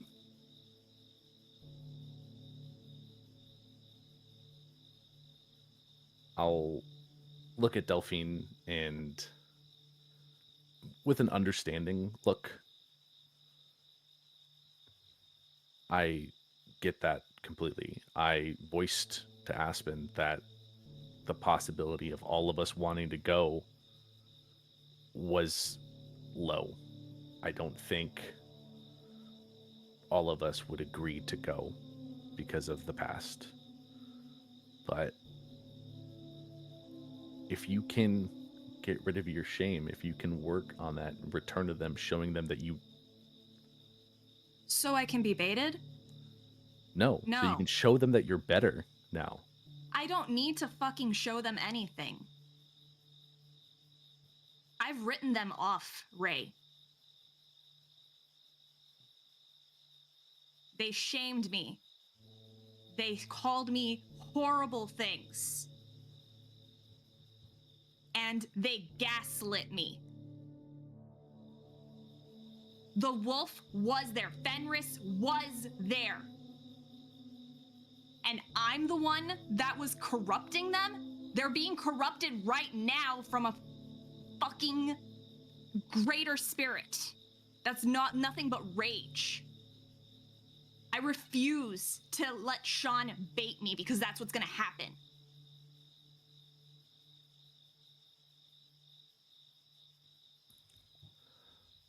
I agree. The way they treated you up there was horrible. You were not given many chances up there. And if you don't want to go, I can't really force you, but I think it would be good for all of us to go up there as a pack and show them that we're doing good. And not for them, not for them. For us. I don't even think that we should be caring about what they think at all. There is a mine that has what we need to get rid of this corruption, to be able to help Gaia, to be able to fight the worm. That should be our only concern right now. Even I'm having a hard time with them wanting to retry Delphine. I mean, yes, what happened was shitty, but the punishment already happened. And according to Garou law, it's already been dealt with completely. This isn't making any sense to me at all. So I don't think that we should go up there to prove anything to them, to show them anything, not even for us. I think all we should do is get what we need to be able to fucking fix shit that's going on. It's not even about them. It's not about that pack. It's not about that Sept. It's about helping Gaia. It's about fixing these plants and stopping whatever fucking fungus zombie bullshit is happening right now.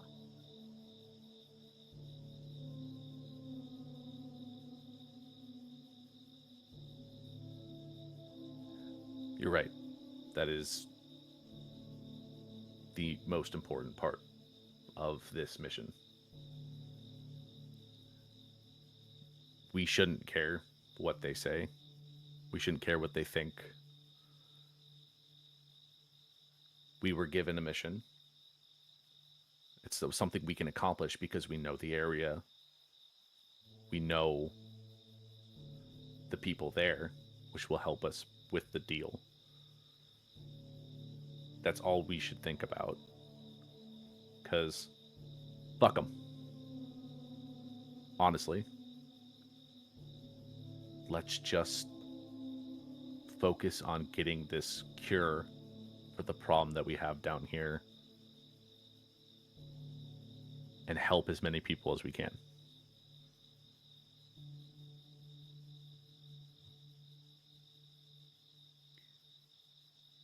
Rory will continue to just kind of like look through the group, listening to everyone's point.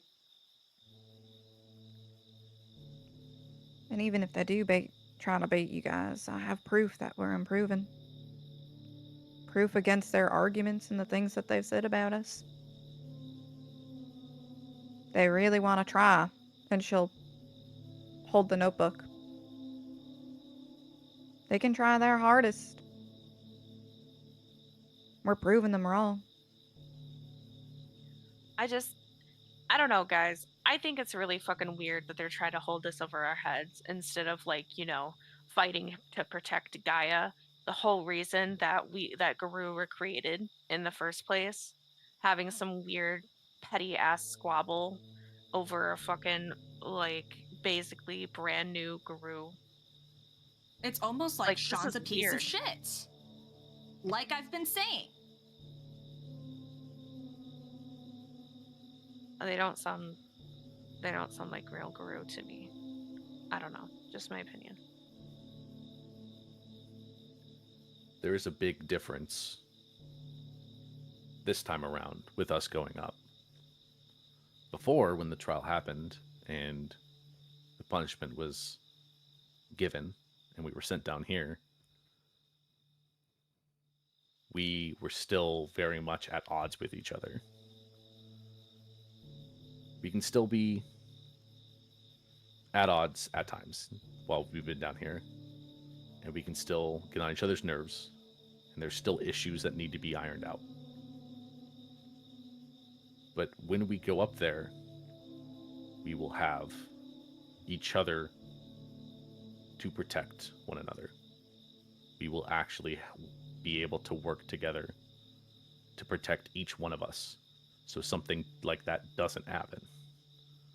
Like I said, this retrial is not happening. It was shot down. I agree that getting shot down was the correct decision. It shouldn't have been brought up.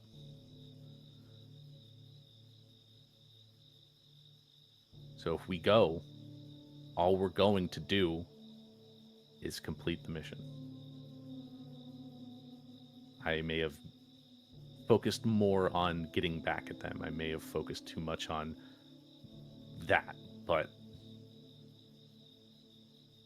if we can get the cold iron, if we can accomplish what we need to, we would help the Sept so much and get rid of this problem and save people. Make sure that this doesn't spread to others, because obviously this is affecting a huge majority of the country at this point, as far as I'm aware. If it's spread from here all the way to Michigan, God knows how far it's spread. We can get a cure out if we can let people know, other Septs know, then this problem is gone. Or at least a great chance at fighting it is going to be there. And that's the only way that can happen, is if we go up and we secure this trade and we do the mission. We can do that. So, like, what does securing the trade even mean? Like, what the fuck? If can't they just, like, send it down? We have phones for a reason. If they already had a call about this shit, why can't we just say, yep, send it down? I mean, it sounds like, I don't know, it'd be in their interest to, like, do this so they don't just get fucking brainwashed, murdered by, plants and shit. We've known about the mine up there for a while. We couldn't secure it. We didn't have the numbers. So we're going to fucking fight alongside them. Is that what is actually happening? Probably. Or more likely, we're going to fight for them and they're going to stand behind us while we're doing it, probably. That's what I'm assuming. What exactly is at the mines? Pendex. Rory will run her hands through her hair and just let out a giant sigh. I am also letting out a giant sigh. Well, I'm going. Ah, shit. Come on. It's an Andron-controlled mind.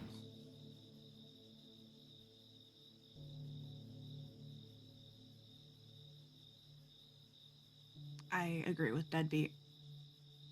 We're not going to fight with them. We're going to fight for them.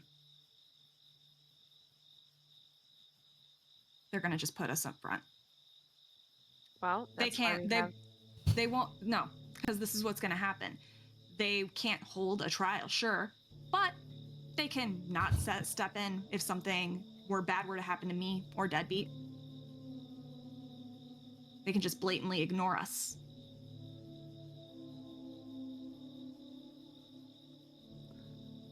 That is a possibility. That is something that they might be willing to do because a trial is not going to happen. But with the 6 of us, and we also have the support of the Sept down here, if we have issues, Aspen told me to call. If something happens and they want to do that to us, and we know about it before going to help secure this cold iron, we have other people that are willing to come and help us. But if we're this suspicious of them already, then why wait until something happens? We need to prepare, Ray.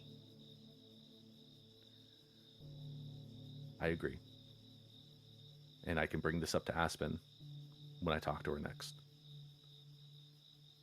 When Can't we finally come to a decision. Can't we just like drop Charles in from like a plane or something and he could just single-handedly deal with it all? Like I feel like he could just clean that out himself. He's the worm foe and warder of the Sept. He can't just be called away like that.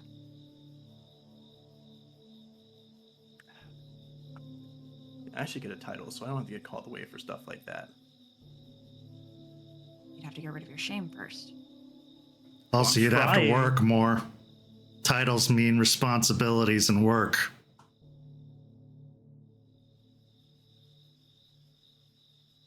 God damn it.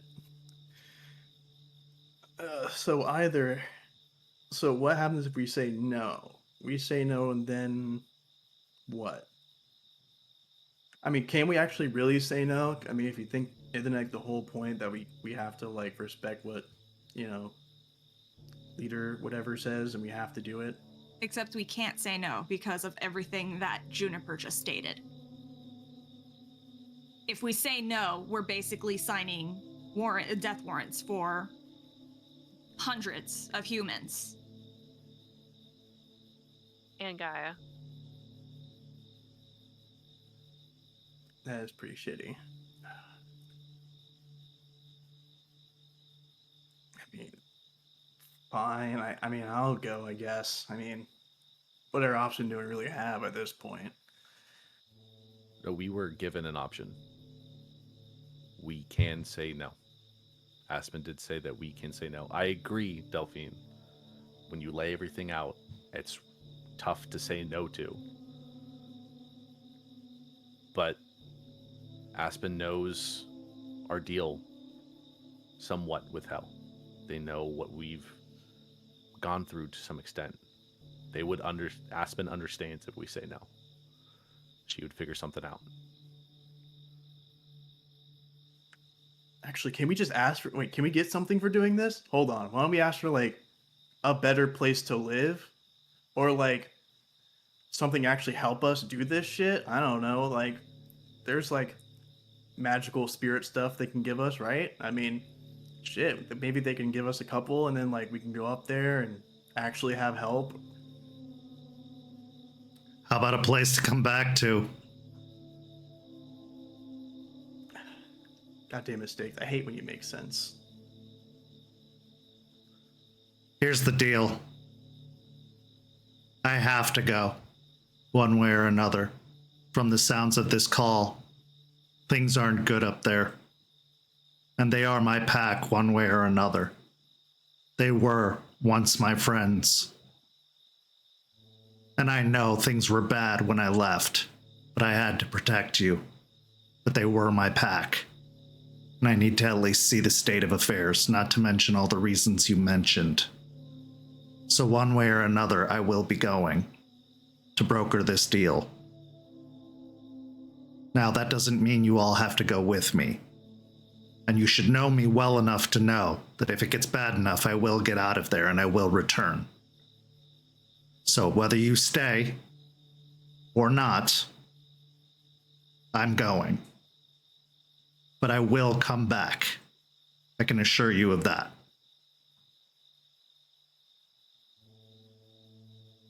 I mean, I've already said that I'm going.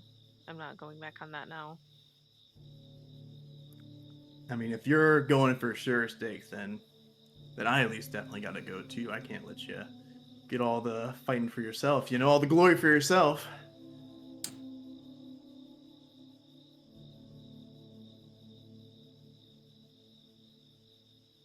You do watch our asses too, so, you know, least we can do.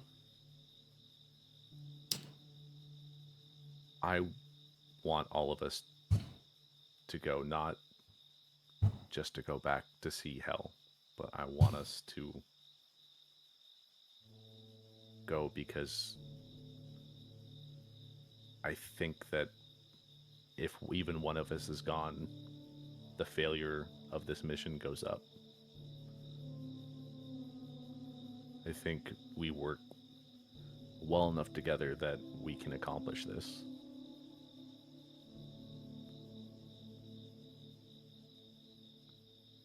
I don't see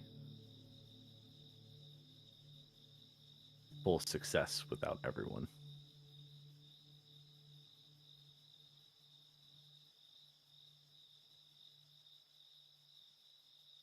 Delphine, I won't let them hurt you.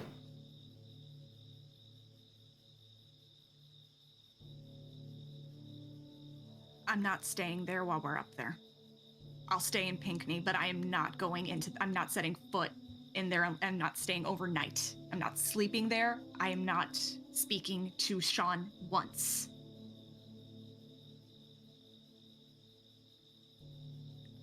That's fair. And we'll make sure that Sean doesn't speak to you. We'll do our best to make sure that doesn't happen. I don't think any of us should stay there. I think we should make it a point not to. But really, on like the fuck you train, I know some guys that probably be willing to like TP the place or like tip some cows or whatever. I mean,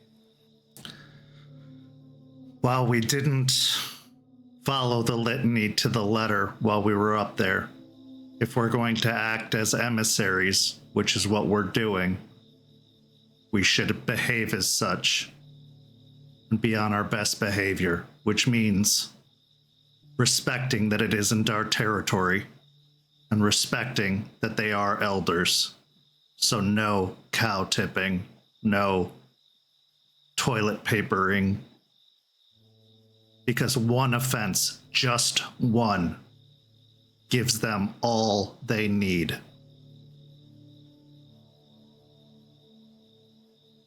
Am I understood? you got it. I'm gonna need to like make a list of this shit before I leave. So it's make sure I can look back on it. Like probably not my phone or whatever, but I finish off my drink and look over to Stakes. Yeah. I understand.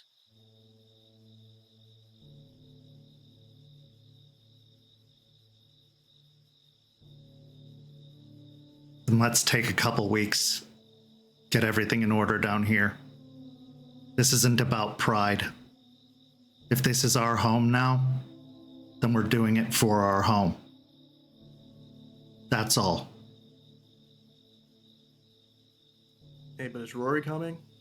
I don't think Rory answered yet. I'll support whatever you all do. And I'll back you up, but we're going to be on the front lines. You all know I'm the weakest link.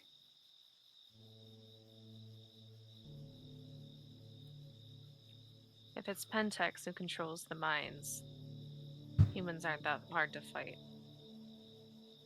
I mean, didn't they have fungus monsters last time we, stepped on their turf?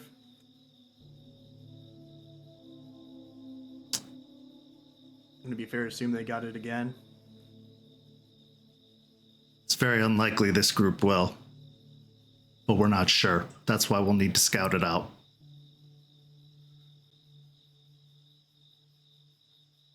Either way, if it gets bad enough, we can always cut and run.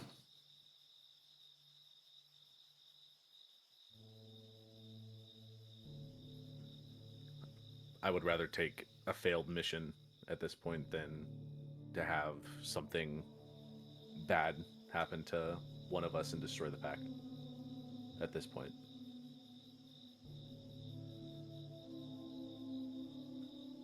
And it sounds like we have a plan.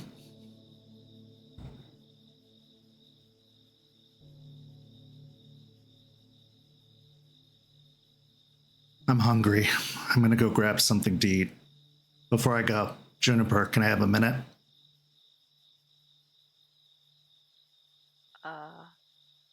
Yeah. Stakes walks to the other side of the clearing. And as Juniper follows, she pauses at the edge of the woods, out of earshot of the rest of the pack, and turns to face Juniper. I know you've been avoiding me, and that's all well and good.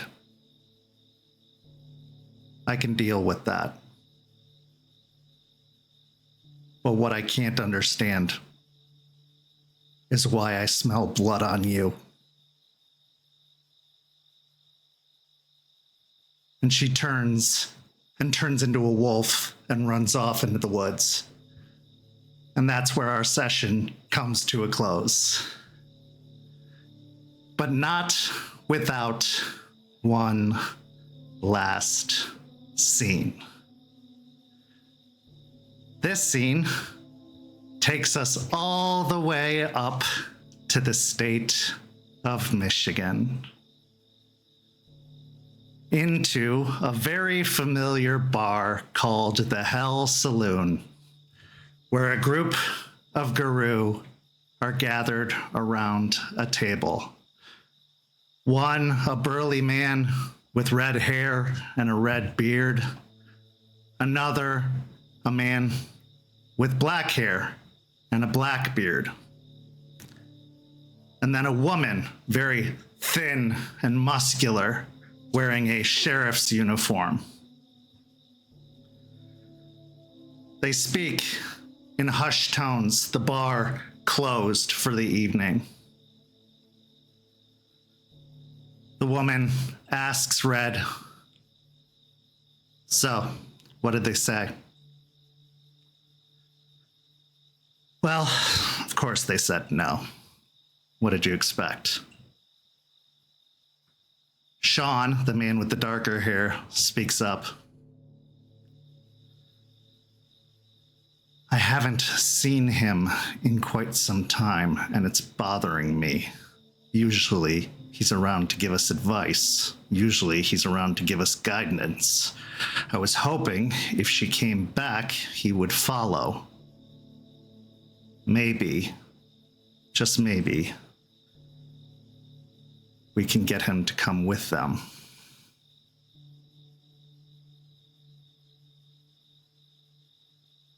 And this is where our story comes to a close.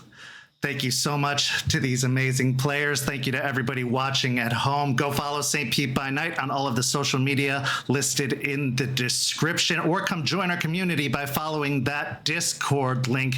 Tune in to Rage Across Tampa Tuesday on Twitch at 10 p.m. and return here on YouTube at 10 p.m. on Friday for another, or 7 p.m. on Friday for another episode of Hell Hounds. Thank you so much for watching, and we'll see you next time. Have a lovely evening, everyone.